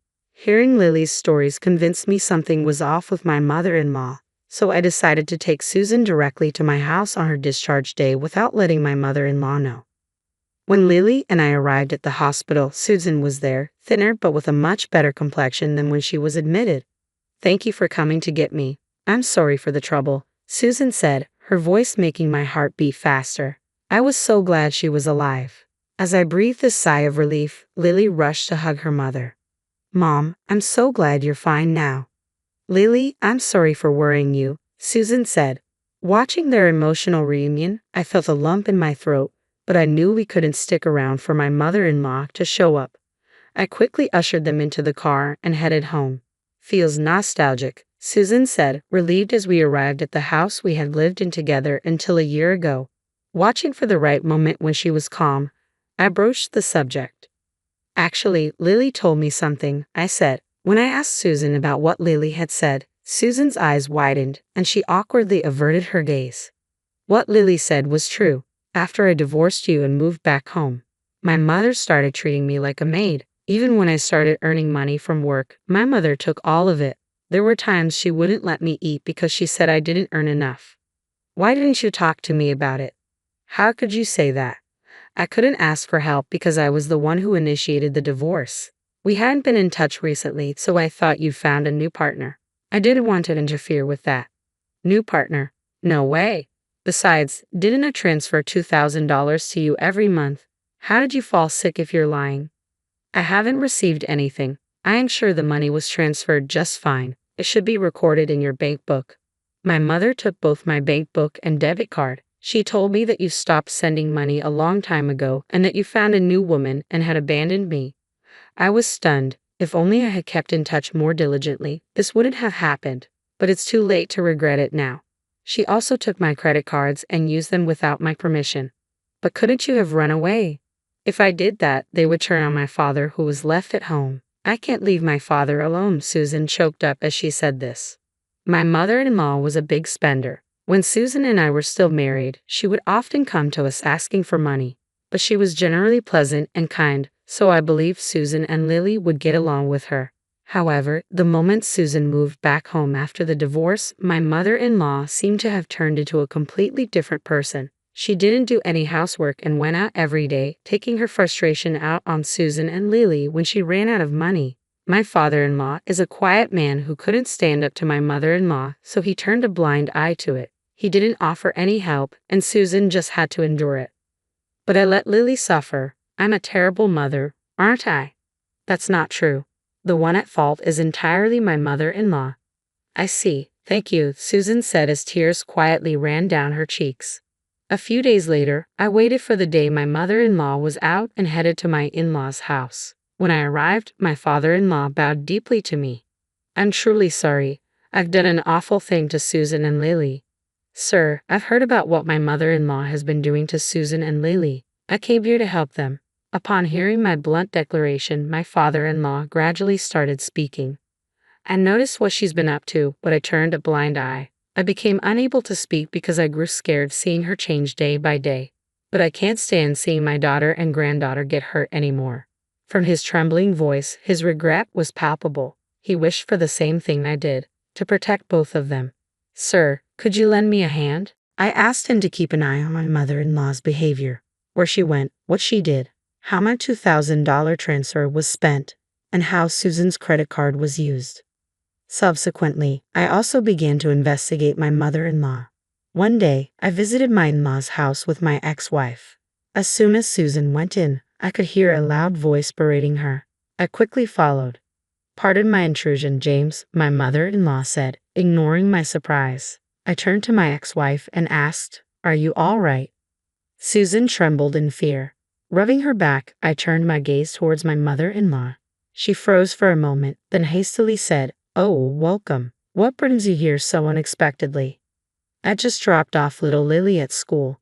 Thought I could come over to discuss some matters regarding Susan and Lily without having Lily present. Hope I'm not intruding. Oh, a discussion about what, I wonder? As you can see, we're getting along quite nicely. Saying that, my mother-in-law tapped Susan's shoulder, causing Susan to clearly show her discomfort. Already seated on the living room sofa was my father-in-law. I pulled Susan close and sat down nearby. I've been transferring money to Susan's account to help out even a little bit after our divorce. Is it true you are using up all the money? What? What money? I know nothing about it. Susan's probably trying to cover up her frivolous spending by blaming me. What a terrible daughter. As expected, my mother-in-law pretended not to know and even tried to shift the blame onto my ex-wife. She probably thought she could brush it off. But I exchanged a glance with my father-in-law, who quietly nodded. From here, the reprisal began. That's odd. You said that $2,000 every month, but you told Susan that I stopped sending money and had abandoned her and our daughter, right? My mother-in-law started trembling as I spoke those words. Teeth, that's what I heard from Susan. I didn't have control of my bank books or cards. You took them all, Susan said. I couldn't possibly know about it. Besides, you've been using my credit card too, haven't you? I've received the receipts. What have you been using Susan's credit card and the $2,000 you receive every month for? Our questioning made my mother-in-law shake her head, insisting she didn't know. Of course, we expected her to play dumb. In the midst of this, my father-in-law brought something out from the back of the room. Stop lying. What do you mean? Do you suspect me as well? My enraged mother-in-law asked as my father-in-law pulled out a few photos. So that's where you've been going every night. You seem to have a favorite host at the nightclub. It appears you've been having a grand time using James's money and Susan's credit card. How did you? My father-in-law and I looked into everything. Although we only had to follow you around since you were so careless, we figured out everything without much investigation. What's wrong with using my daughter's money? I should be allowed that much. Furthermore, it seems that wasn't enough money for you. You've been tricking money out of widowed men like my father, almost akin to marriage fraud, haven't you? Shut up. It's the victim's fault for being fooled. My mother-in-law brazenly shrugged off the evidence. I thought this man had money when I married him, but it turns out he didn't have much. Luckily, my daughter Susan has been a great contributor. Haha, men at the local senior centers are so easy.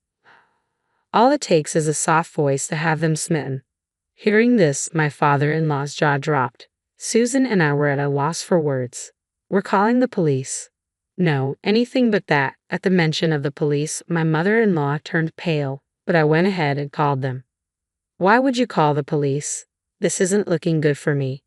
So you're aware that what you've done is wrong. Just don't call the cops. I apologize for everything. Forgive me.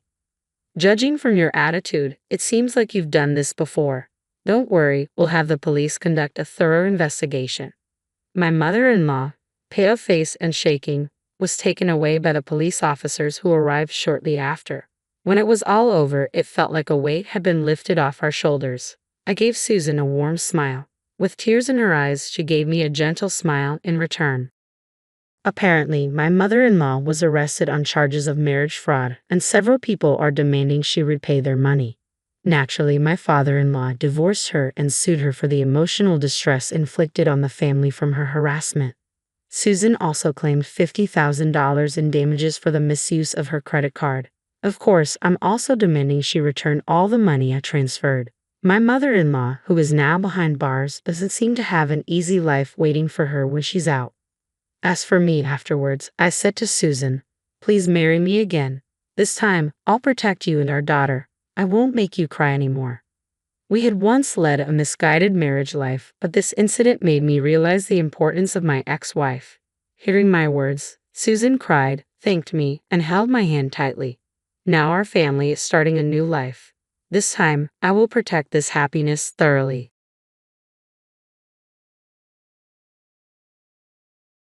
My name is Lily. I live with Emily, who I now consider like a real sister for certain reasons. My parents passed away in an accident right after I started high school. Since then, I've been living with my brother Owen. To be honest, I've always hated Owen. Ever since we were kids, he would bully me, pulling my hair, messing it up, and even breaking my cherished toys. He'd laugh when I cried. Violence was the norm, and I had to endure his constant snide remarks. If Owen ever needed my help in the future, I'd probably abandon him. He's selfish, always thinking he's the best and hating to lose, hurting others for his own benefit. After we lost our parents, an uncle offered to take us in, but Owen refused. I was hesitant to leave our home and live with a relative I barely knew. We both thought we could manage on our own. Living alone was tough, but we managed. However, Owen and I stopped talking. He started going out at night and hanging out with rough people. My hatred for Owen only grew. A few years after Owen graduated from college and started working, he suddenly brought home a girlfriend. Her name is Emily, and she's incredibly beautiful and elegant. I wondered where Owen met such a beautiful woman and why she was dating someone as terrible as him. I didn't think they were a good match, but it wasn't my place to say. Emily said she'd be moving in with us. I thought it was a bit too sudden and wondered if Emily was really okay with it. I'm fine with it, but are you sure you're okay, Emily? I asked. We had a little disagreement with my dad, but my mom said it's an experience. If her dad thinks it's reasonable and they've all agreed, then I have nothing more to say, she replied. And so, a beautiful woman named Emily moved into our home. After living with her for a few months, I realized she's an amazing person. She took over all the household chores I had been doing. At that time, I had graduated high school but hadn't gone to college. I had no ambitions and was used to doing housework. Above all, I didn't have the confidence to manage housework while going to university. But Emily encouraged me to find my passion, saying it's never too late. Ever since my parents passed away, my life had been a cycle of chores and school. I'd wake up, make breakfast, do laundry, go to school, and then come straight home to clean and make dinner. I didn't have time for friends or part-time jobs. I was living like a mom during what should have been an exciting time in high school. I didn't even have a boyfriend. Not that I was interested until Emily pointed it out. I hadn't realized I had no hobbies or passions. Looking back at my high school life, I felt a bit lonely. I remember talking with friends in middle school about wanting to get part-time jobs and boyfriends in high school. I decided to reconsider my future. I thought I'd start with a part-time job, but I didn't want to leave all the housework to Emily, so I helped her whenever I could. One day, it hit me. Is Emily actually amazing? I was pretty confident in my cooking skills since I'd been doing it ever since we lost our parents. I'd also often looked at books. I initially thought Emily, with her elegant demeanor, wouldn't have much experience with housework. I was wrong. Emily was perfect at cleaning, laundry, and especially cooking. Her cooking was so good she could be a pro, and it made me wonder again why she was with Owen, who has such a terrible personality. I started to admire Emily and thought of her as a real sister. She said she felt the same way about me. We even started going out for meals and hanging out, but Owen didn't seem to like that Emily and I were getting along so well. Years later, Owen found himself at the center of a major incident. One day, after several years had passed, I got a call. By this time, I had already moved out and was living on my own. The call was from Owen. For some reason, he was furious and yelled over the phone, "What are you doing on the day of the ceremony? You better not miss it." I responded, "What ceremony? I haven't received an invitation." Owen sounded puzzled and said, "Huh?" But I decided to tell him the truth. Why Owen thought he could get married after doing what he did was beyond me. Let's rewind to the time when Emily started living with us. After Emily moved in, the bullying had mostly stopped, but there was a day when Owen became physically violent toward me. It started because Owen was angry at Emily. Owen would take a lunchbox to work that Emily prepared for him, but one day Emily overslept and couldn't make his lunch. Owen was furious about it. To me, it seemed like a minor issue. When Owen got home that day, I talked to him about the morning incident. Why get so mad over a missed lunch? Nobody's perfect. People oversleep sometimes, you know. I didn't mean anything deep by it, but Owen didn't like what I said and suddenly became enraged. A woman who's going to be my wife should be perfect at everything. It's your fault for being around and influencing her, he said. According to him, my presence was a bad influence on Emily. Of course, I argued back. I used to cry a lot as a kid, but now I speak my mind. We got into a heated argument, and suddenly Owen shoved me. Then he started kicking me. Just then, Emily returned from shopping and intervened. She was angry at Owen, but Owen didn't calm down. And then I saw something unbelievable. Owen slapped Emily. He then left the house and disappeared. I was left stunned and couldn't move for a while. Emily was also frozen, holding her slapped cheek. Snapping back to reality, she burst into tears.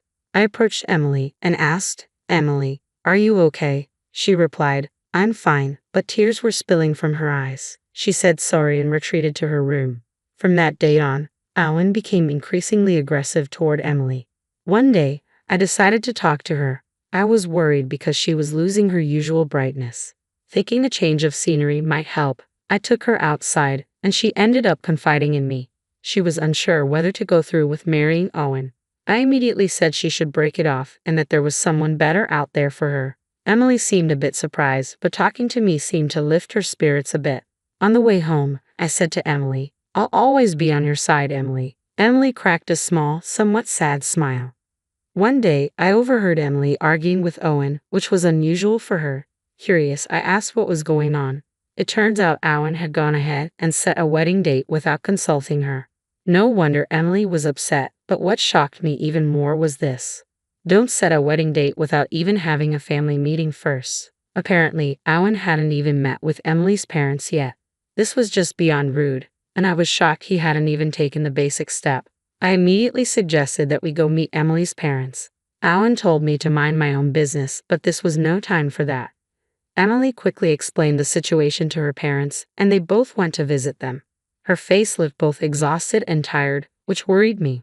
That day, only Owen returned home. I had a hunch about what happened and sent Emily a text. After a while, she replied, and we met up at a nearby cafe to discuss what had transpired. Long story short, her parents had objected to the marriage. I continued listening to her story, thinking it must be so. She explained that Owen had set the wedding date without meeting them and had been treating her poorly recently, so they couldn't allow their daughter to marry him. Yet Owen had already informed his workplace about the wedding date and even booked the venue, so he was in a tight spot now. I felt embarrassed for him. Emily's parents obviously didn't have a good impression of Owen.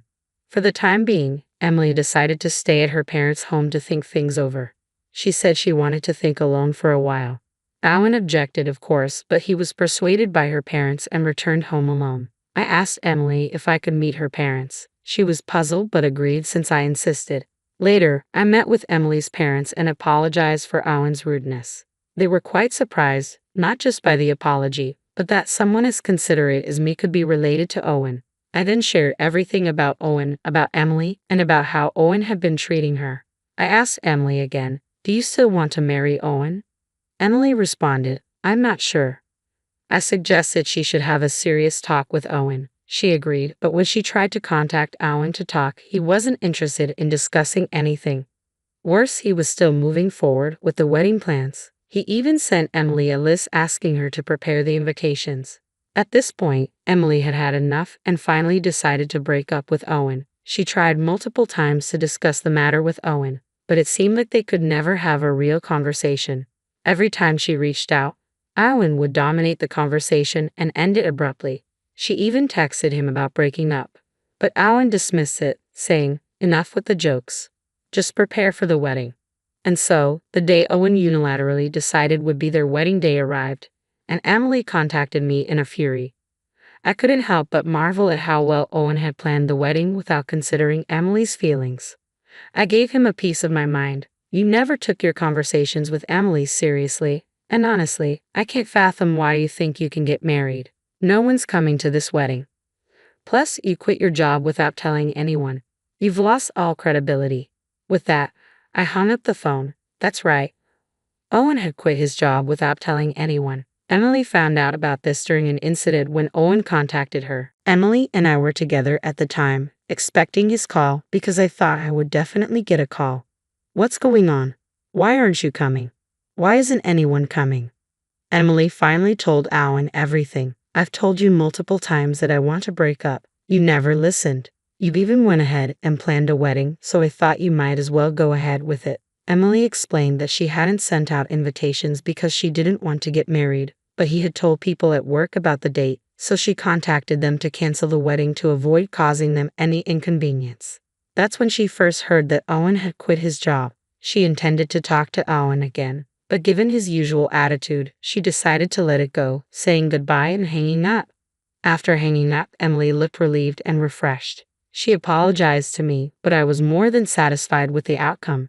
In the end, Owen had brought this upon himself. He never took his relationship with Emily seriously and made all the decisions on his own. If he had taken the time to have a serious conversation with Emily, things might have turned out differently. But that's neither here nor there now. Emily was worried about living alone, but I had anticipated this and had already decided to move out and live on my own. I had even finalized the lease and just needed to move. Later, after moving, Emily and I continued to be as close as best friends. I told her I would miss her as if she were my sister, but she assured me there was no need to part ways. Since then, we've gone out for meals, hung out, and even traveled together. I spent my days working part-time, trying to find what I really wanted to do. Emily, being the incredibly capable and thoughtful person she is, also started a part-time job where I worked. Emily is the whole package, beautiful, talented, and incredibly considerate. She quickly became popular at work. One day, Emily mentioned she might be getting stalked by someone. Given how amazing she is, it wasn't surprising. Worried, I decided to accompany her home whenever possible. Then one day, it happened. Emily was attacked on her way home. I couldn't be with her that day because I was sick. I thought the stalker had given up, but it turns out they were just waiting for Emily to be alone. She was almost dragged into an alley, but a passerby happened to rescue her. Emily was surprised to see the person attacking her. It turned out to be my older brother, Owen. Owen was arrested. I heard about it the next day during police questioning. Owen admitted he had been stalking Emily, waiting for an opportunity. He acted because I wasn't there to protect her.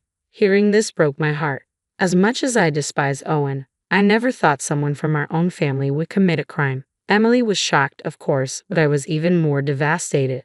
I apologized to Emily and her parents and thanked the person who saved her. Emily's parents were very kind to me.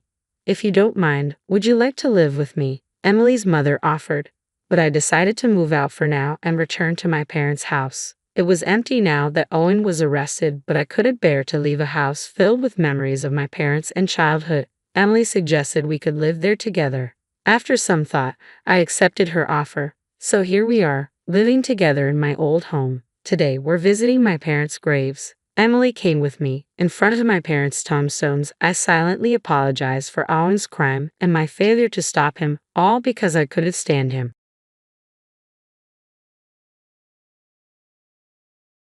Emma dear, I hate to bring you bad news, but I won't be attending your wedding today.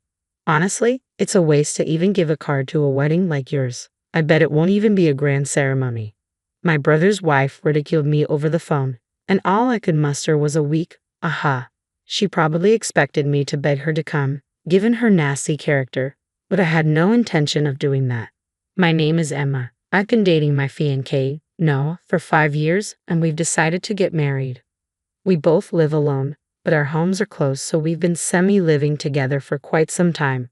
Life won't change much after marriage, so we can get married with peace of mind. Noah's parents are lovely people and have been caring for me even before the marriage. When I visit my in-laws, they cook meals that cater more to my taste than Noah's, showing how well I get along with them. Noah also gets along well with my parents. I was initially worried about whether my introverted and shy brother William would get along with Noah. Surprisingly, they share common hobbies, both loving fishing, and they have such a great relationship that they go fishing together. When I return home, William often looks disappointed, asking, "Isn't Noah coming this time?" Our relatives get along well, and they are decent people, so I wanted to believe that this marriage would work. However, there was one problem. My brother's wife has an appalling character. Alex, my older brother by 3 years, was a decent person until he got married. He was hardworking and never caused any major trouble, a completely normal guy. But his choice of a marriage partner was not the best. He got married at 28 to a woman 5 years his junior. She wore flashy clothing with a lot of skin exposed, and I couldn't believe Alex, who was as earnest as they come, would choose her. Maya was already pregnant when her marriage to Alex was decided. In other words, it was a shotgun marriage. We were shocked at Alex's sudden decision, but as a family, we couldn't deny it. We accepted Mia, but her attitude was terrible. When she came to our family home and my mother served her a meal, Maya would say, "I'm a picky eater and can't do vegetables," and wouldn't eat half of it. Being mean, she would point and laugh at me. "Emma, you're super plain. There's no way you're getting married with that look." At first, Alex admonished Mia, but after a while, it seemed like he gave up.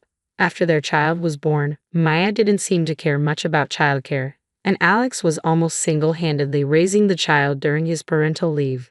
Maya went out to play every night, but Alex forgave her, saying, "Maya is still young." From my perspective, I couldn't understand why Alex could tolerate such a lifestyle, but Alex always smiled peacefully and said, "As long as the child is happy, that's all that matters." When the child of Alex and Maya turned 5, Noah and I decided to get married. My parents were obviously thrilled, but I dreaded reporting the news to my brother and his wife. Maya loved to look down on me, so it was clear that she would have something to say.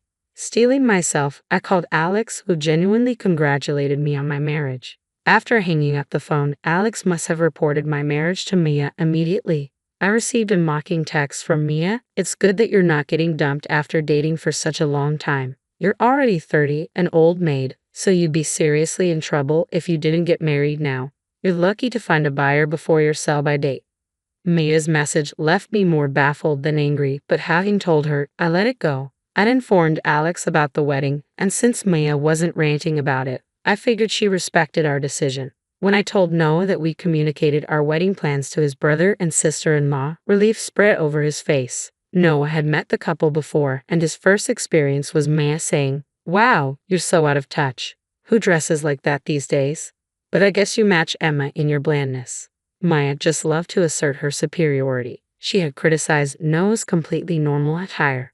"Did I embarrass you with my shabby look, Emma?" "I'm sorry," Noah apologized, looking downcast. To cheer him up, I joked, "Your clothes are perfectly fine. If anything, Maya's scantily clad style is what's shabby. She's almost in her late 20s, you know." Noah smiled again. Mia, who got married in her early 20s, was now approaching her mid-20s but dressed in a way that left nothing to the imagination. There was no hint of maturity about her. Seeing her shoddy appearance, it was hard to believe that she was the wife of Alex, who was dedicated and always put their child first. I felt indignant that Mia had insulted Noah, my beloved. That's why Noah and I made a decision about our wedding. When we told Alex, he said, "I got it. I'll tell Mia. Then Maya didn't complain about our decision. We thought everything would be okay until Maya called on the wedding day. We were all set, dressed, and made up, just waiting for the ceremony to start. As Noah and I were chatting pleasantly with our parents, my phone rang. I had forgotten to mute it, which was stashed in the waiting room with our belongings. As I quickly grabbed it, I saw Mia's heavily filtered avatar on the screen. A call from Mia on my wedding day was ominous, but I answered. Hello. Emma, sorry to be a bother, but I won't be attending your wedding today. It'd be a waste to give you a gift for such an insignificant wedding. I couldn't help sighing at Mia's condescending tone. Alex had said he would tell Mia, but had she forgotten? She didn't seem to know about the decision Noah and I had made when we planned our wedding. Okay, but just so you know, we didn't invite you or Alex to our wedding. Maya must have been expecting me to beg her to attend because she was a family member. The surprise in my response seemed to baffle Mia, and a sharp gasp came from the other end of the phone. Alex should have told you. We decided not to invite you and Alex to our wedding. We thought it might be hard on you with a child and all. Of course, that was just a polite excuse. Maya has a poor tolerance for alcohol, and we were afraid she might cause a scene at the reception. We were honest with Alex about the real reason, and that Noah and I didn't have a high opinion of Mia. Alex knew our families weren't fond of Mia, so he accepted our decision without a fuss. But now Maya was acting as if she didn't know, which was perplexing. In the midst of my confusion, Maya blurted out, "How could you not invite your brother and sister-in-law to your wedding? Don't you realize how rude that is?" We knew it was rude, but it was a tough decision we had to make. Unable to tell Maya outright that we didn't invite her because we disliked her, I was left stammering. Then she said, "Just you wait," and hung up. My face paled as I talked to Mia, and Noah became extremely worried about me. We told Noah and my parents about the call from Mia. They, too, were taken aback, but then my mother, Sarah, remembering that it was a day of celebration, said brightly, "Let's forget about Mia for today and enjoy the wedding." With that, the atmosphere lightened. That's right, there was no point in worrying about Mia. Today was about Noah and me. I had to hold myself together. Bolstered by Sarah's words, we managed to carry on with the wedding ceremony. After the sacred ceremony at the chapel, we moved to a large hall for the reception.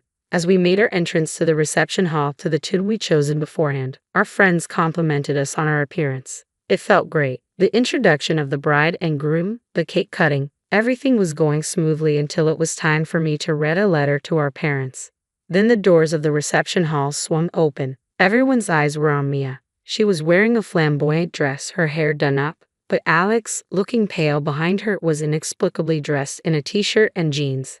As the audience murmured, wondering if it was some kind of surprise, Maya grabbed a wine glass from a table and downed a glass of sparkling wine in one go. Then she glared at me and yelled, "I've never seen a more outrageous wedding. This is the worst of the worst." After all, the bride didn't even invite her brother and sister-in-law. This wasn't a surprise performance. As the guests realized what was happening and started to whisper, my parents hurried over to Maya to calm her down, but Maya was unstoppable. Looking around the hall, she said to Alex, "This place is so tacky. Our wedding was much grander, wasn't it? This is what you get from a wedding of the poor." Alex, now white-faced, was trying to say something to Mia. He must have been trying to stop her, but it was clear to anyone watching that Mia held the power in their relationship. At that very moment, as Maya wandered aimlessly around the venue asking in a daze, "Where should we sit?" divine punishment came crashing down on her. The absolute worst of the worst, that would be you, wouldn't it? A guest of Noah stood up and spoke to Mia, his voice calm yet resonating. "Ha!" Maya said, turning toward the voice, her eyes widened. The middle-aged man who had stood up bowed his head in apology to the onlookers. "The overdressed woman, that's one of my employees. I'm terribly sorry she's ruined your ceremony." Noah, sitting next to me, voiced his surprise. All I knew about this man was that he was a fishing buddy of Noah's. Despite their age difference, I had heard they had a great time talking about fishing. It seemed that Noah had no idea this man was a CEO, let alone the CEO of the company where Maya worked. Even when I asked him what was going on, all Noah could do was shake his head in confusion. Mia, for her part, stood speechless with her mouth agape at the CEO's revelation. There was no doubt she was now in a tight spot. The CEO then dealt Mia the final blow. "By the way, who was the man you brought along today? The one you claimed to be your husband the other day. Who's this, or do you have multiple husbands?" At the CEO's shocking declaration, Maya began to panic. Alex, always the helpless one, grabbed Mia by the wrists and ushered her out. I'm terribly sorry for the trouble. I'm at fault for not supervising my wife properly. This reception was prepared with so much effort by the bride and groom. We'll leave now. Please enjoy the rest of the event. In the center of the venue, Alex made Maya bow her head in apology, then led her out of the venue. The atmosphere at the wedding reception cooled instantly, and that's when Mason took the mic. I was worried about how he would handle the situation, but Mason really was a pro. He warmed the frozen atmosphere by talking about Noah's great personality and shared some funny stories about the relationship advice Noah often sought from him. The tension in the venue dissolved, and the rest of the ceremony was able to proceed as planned. After the reception, during the farewell, Mason deeply apologized to us again. But it wasn't Mason who was at fault, it was Mia. In fact, the only reason we were able to continue with the reception as planned was thanks to Mason. When I expressed our gratitude, Mason smiled and said it was a good ceremony before heading home. After such a tumultuous wedding, it seemed my brother and his wife were heading for even more turbulent times. It came to light that Mia had been involved with several men. On the day of the wedding, Mia, who had been preparing herself in a huff after my call, made a huge fuss and demanded that Alex, who had been spending time with the kids, drive her to the venue. Alex had apparently made it clear to Mia that they would not be attending our ceremony, but Maya was always distracted, fiddling with her phone. He had told her several times, but it seemed she had let it go in one ear and out the other. Alex opposed Maya's actions time and time again, telling her she couldn't do this, but when Maya kicked up a fuss and insisted on going by taxi, he reluctantly tagged along. Perhaps Alex felt responsible to contain Mia when she went on a rampage at the venue. He later apologized for not being able to stop her and paid the full cost of the ceremony. When Alex received Mason's revelation about witnessing Mia's infidelity, he left the venue with Mia. He entrusted the child to a friend and confronted Mia. To his surprise, Maya admitted to having relationships with multiple men, something she had been doing since before their marriage. She confessed to choosing Alex, the highest earner and most submissive among her partners, to be her husband. The identity of the baby's father was unknown, but of course she kept this from Alex. This meant Alex could have been raising a child that was not his own. Shocked, Alex conducted a DNA test with the child. The DNA test confirmed they were not related. Despite his agony, Alex decided he wanted custody after the divorce. Maya treated the child with indifference, and Alex felt he couldn't trust the child to her. Maya probably never wanted the child in the first place, so she easily gave up custody to Alex. However, they had numerous disputes over alimony during the divorce proceedings. In the end, Alex received a large sum of alimony from Mia, but seeing him say, "There's no point in having money," with a sad smile was heartbreaking. Some years have passed since that ordeal. Noah and I had a baby, and when we brought the baby home, Alex's child was excited, exclaiming how cute the baby was. I had been worried about Alex, who had seemed dispirited after the divorce and his return home, but he seemed lively now. Seeing Alex holding my baby and saying with a laugh, "I remember this, babies are so soft," made Noah and I share a smile. Despite our wedding almost being ruined by Mia and Alex's life being trampled on, we are living happily now. Alex told us, "No matter what happens, if you have the desire to protect your child, you can overcome anything. Now that you're parents, you both have to try even harder." His words resonated deeply with us.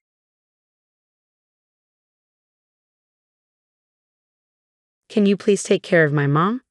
I was shocked as I looked down at my husband. He was begging me without even looking away. "What do you mean?" I stammered, completely at a loss for words. Meanwhile, Candice, unaware of my turmoil, was happily playing Pictionary in the garden with our kids. What should I do now? I felt like I was on the brink of despair. My name is Jessie, and I'm a 42-year-old stay-at-home mom. My husband, Cole, is 3 years older than me and works tirelessly as a teacher. Even on weekends, he's busy with club activities and is rarely home. Yet on his days off, he goes out of his way to spend time with us, and we love him dearly. We have 2 kids. Our daughter, Dina, who is 10 years old and starting to become rebellious, and our son, Kenton, who is 5 and full of energy, always running around the local woods. For the past 2 years, we've been living with Cole's mom, Candice, in our in-laws' house. Around 6 p.m., while Candice and I were preparing dinner, she called out to the kids, "Dina, Alicia, dinner's ready." Our kids responded, though called by the wrong names. She also called me Laura, and I responded with a polite, okay, thank you, Candace, even though she doesn't recognize any of us properly. We all gathered around the dinner table and Candace looked content as she finished her meal. I need to boil some water, she said. Don't worry, I've got it, I reassured her. Oh really, how thoughtful of you, she replied. Then she repeated, I need to boil some water. Don't worry, I've already taken care of it, I said again. Oh really, you're so attentive, she responded, satisfied. This repetitive exchange had become normal for us, and the kids didn't even blink. 2 years ago, Candace had a nasty fall, breaking her leg. After a long hospital stay, she became mostly immobile and more forgetful. Each time we visited her in the hospital, her conversations became more disjointed. During this time, my husband Cole made a passionate plea. I want to take Mom in. It threw us into a panic. We agonized over the decision but ultimately couldn't abandon gentle Candace. The kids loved her too, so we decided to take her in. At first, the children were confused, but they saw how happy it made Candace when they responded to her, and they accepted the new living arrangement. We all lovingly referred to her as Candy and lived peacefully together. Then came an unwelcome intruder into her peaceful life, Lillian, Cole's older sister.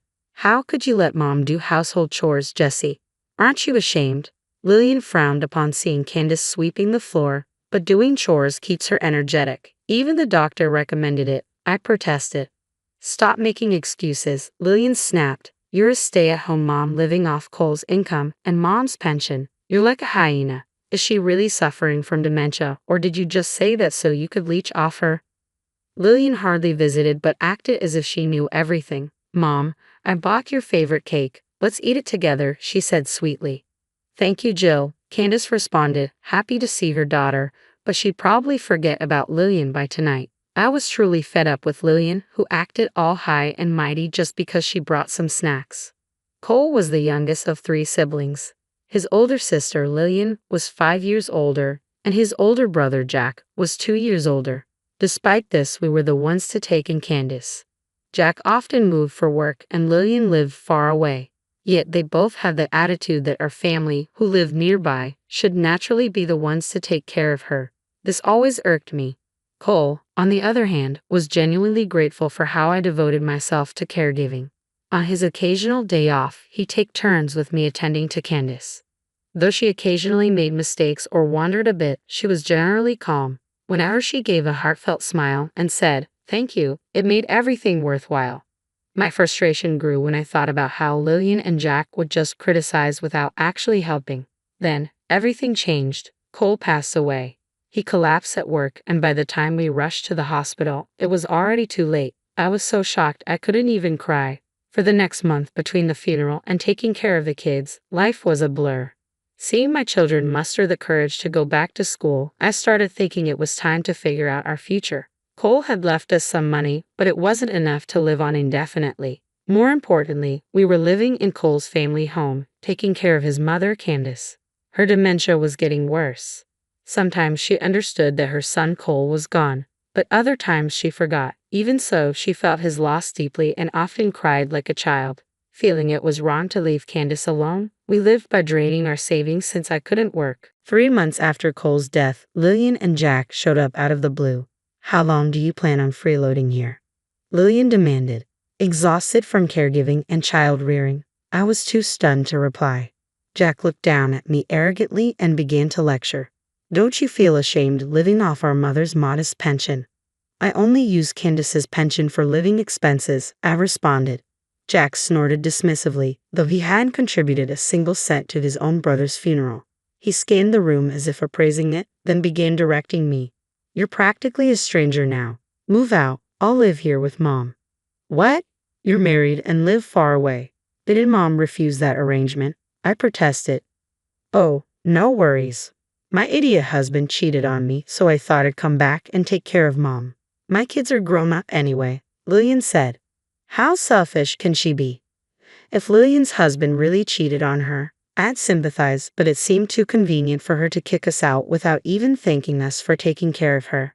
Ignoring my disbelief, Lillian rushed over to Candace, who was sunbathing on the terrace. Mom would prefer to live with her real daughter over a daughter-in-law who's like a hyena, right? Candace, lost in the sunlight, gave a vague reply, but Lillian took it as agreement. Just pack up and leave. Will you? Are you serious? I asked, pale with shock. Jack smirked. Losing your cash cow, huh? Maybe if you had been a good provider, my brother would have lived longer. Poor guy. Using my late husband's death to taunt me was the worst thing Jack could do, but I was too worn out to fight back. That night, as the kids were asleep, I pondered. Honestly, leaving this home might make my life easier. I could go back to work if I didn't have to care for Candace. But should I leave just because Lillian and Jack told me to? Wouldn't that be abandoning Candace? Would my late husband Cole be disappointed? These thoughts swirled in my head when I suddenly realized Candace was standing next to me. Jessie, she said. Candace, what's up? Do you need to go to the bathroom? I asked, surprised to be called Jesset after such a long time. But Candace stopped me and took my hand. Jessie, leave this home, she said. What? I was puzzled by her sudden proposal. Was she choosing Lillian over me because they shared the same blood? As if reading my thoughts, Candace spoke gently. You're still young. Don't waste your time on an old person like me. Live with Kenton and Dina. Make life easier for them. But what about you, Candace? I'll be fine as long as you all are happy, Candace smiled. A lump formed in my throat, and for the first time since Cole passed away, I cried. Candace gently caressed my hand. Thank you for everything. I'm so grateful for your gentle touch. It's given me so much happiness. That's why I chose to live with her, because she is so warm-hearted. I cried like a child, embraced by Candace's warm chest. The next morning, Candace greeted me. Good morning, Laura. She probably didn't remember last night, but I had made up my mind. I would leave this house to protect my children and honor Candace's feelings. I soon found an apartment in the same school district and moved with my kids. Though I was concerned about Candace, I decided to leave her in Lillian's care for now. I'd even found a job opening at my previous workplace. My kids are still adjusting, but I feel we're moving forward bit by bit. However, 2 months after leaving my in-laws' house, I got an unbelievable call from Lillian. Taking care of Mom is tougher than I thought. Come help me, she demanded. What? I was taken aback. Mom keeps cooking with rotten veggies and constantly forgets to do the laundry. Can you please keep an eye on her during the day? Lillian pleaded. What are you talking about? You accused me of being horrible for having Candace do household chores, but now you're doing the same. Considering Candace's cognitive decline, she can't manage all the household tasks by herself. Did you take her in just to have an extra set of hands around the house? I shot back. Why don't you help her with chores yourself, Lillian? I'm busy, she retorted. Busy? You don't have a job, and your kids have moved out. I have work. I can't take time off to care for someone else. Isn't it cruel to call your mother-in-law someone else? You were the one who said I was a stranger, remember? I reminded her. Lillian hesitated, so I decided to hit where it hurt. If you can't manage without asking a total stranger for help, you must be pretty incompetent, Lillian. If you want a stranger's help, prepare a payment, and I'll consider it. You're so greedy. I can't believe my brother married you. I'll never ask for your help again. She spat and hung up angrily. I felt relieved that I finally stood up to her. While I was concerned about Candace, helping now would just make me a pawn in Lillian's games. I hoped she would have some pride and treat Candace well. In the meantime, I started making preparations. 3 months later, Lillian called me to a family restaurant. Her hair was a mess, her face pale, and she had a vacant look in her eyes. You didn't tell me, she began. Tell you what? You didn't tell me taking care of Mom would be this hard. Why didn't you tell me? You didn't ask, I replied. Lillian groaned and went silent. Candace is calm, but she wanders and has accidents. Taking care of her alone must be draining. If it weren't for Cole and the kids, I couldn't have managed either. Lillian dug into her bag, pulled out a thick envelope, and threw it at me. Here, take this and help me. What? You'll do it for money, won't you? She asked, stunned by her audacity. I checked the envelope. It looked like about $500 in bills. It must have been hard for her to part with that money, but she clearly didn't understand the weight of asking for help. Can we consider this an advance payment? I asked. If you need me 5 to 6 days a week, that would roughly amount to $35,000 a year. If I move in, it'll cost more. What do you think? Lillian's mouth dropped open in shock. She then screamed, her face flushed red. Are you kidding me? How can you ask for so much money when you see someone struggling? Are you heartless? A devil? I don't mind being called a devil. Asking for help has its costs. I have my own kids to take care of. I don't have the luxury of volunteering. You get it now. I'm not some stay-at-home mom leeching off my own mom and Cole. If you're willing to pay $35,000, I'll work, but you might find it cheaper to place her in a facility. That's not fair to mom. Oh please, what's so unfair? I can't think of a situation worse than being treated like an intruder. It's safer with professionals than with an amateur like you. So it's about appearances and money, isn't it? Didn't you get alimony from your husband for his affair? That's... Wait, you didn't. Are you a saint, Lillian? Or maybe you're the one who cheated? Lillian's shoulders jumped, confirming my suspicion. She had probably been avoiding any talk of a divorce or alimony from her husband, claiming she had to care for her mother. So, the reliable one is Jack, your brother. Why not ask him for help or money? Your own flesh and blood should be far more reliable than an outsider like me, right? I continued. Lillian gritted her teeth. Good old loudmouth Jack probably used his job relocations as an excuse to avoid lending a hand. Discuss what's best for mom like the close siblings you are, I said, quickly paying the bill and leaving to avoid causing a scene. After holding out for a while, Lillian reached her limit. She took Candace and forcefully moved into Jack's home. Jack's wife and kids, disgusted by the arguments over Candace's care between Lillian and Jack, feared they might get burdened with it too, and left the house. That shows how poorly Jack has been treating his family. Abandoned by his family and at a loss, Jack eventually told Lillian and Candace to leave the house. He said he'd pay for Candace's stay at an assisted living facility. About a year ago, Lillian, once full-bodied, had become incredibly thin. She told me, I'd decided to put mom in a facility. I'd been researching for 6 months and immediately suggested the perfect nursing home for Candace. Lillian, like a shell of her former self, was talking incoherently, but I took it as consent and started the admission process. Finally, Candace found her new home, and I could visit her too.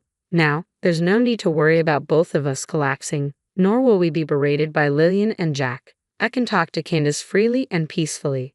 This is the best way I can give back while raising my own children. Candace gently patted my hand, making me tear up, just like she used to. Something sad happened, huh? Don't worry, I'll protect you, Laura, she said, not calling me by my name, but her hand and voice were still warm. Thank you, Candy. I'll visit you a lot from now on. When I smiled, Candace also smiled joyfully. Since then, Candace has been peacefully living in the facility I chose for her. I heard Candace's family were fishermen, so I selected a quiet facility with a sea view. It's reassuring to see her enjoying a peaceful life. Just as my preliminary research suggested, Candace is gentle and charming, so it seems she's popular with both staff and the residents. Whenever I visit, she's surrounded by people and looks happy. Meanwhile, Jack seems to be in constant divorce mediation, unable to win back his family's hearts. Though free from caring for Candace, Lillian's income is zero as Candace's pension is used for her facility fees. With no other option, she's working part-time, scolded by a boss 20 years her junior. She's also dodging talks of divorce and will likely face mediation soon. Lillian does visit Candace but avoids meeting me as is awkward for her. I feel like my goal of ensuring peace for both Candace and our families has been achieved. Lillian can go live her own life. Laura, you should get married soon too, Candace murmured as we walked by the beach. I wondered how old she thought I was as I replied, if I find the right person. You'll find a man with a gentle mother-in-law like you because you're beautiful and kind, Candace assured me. That would be nice, I said, gently holding Candace's hand. I'd love to marry a man with a gentle mother-in-law like you, Candy. The comforting sound of the waves washing up on the sandy shore resonated in our hearts on that warm spring day by the ocean.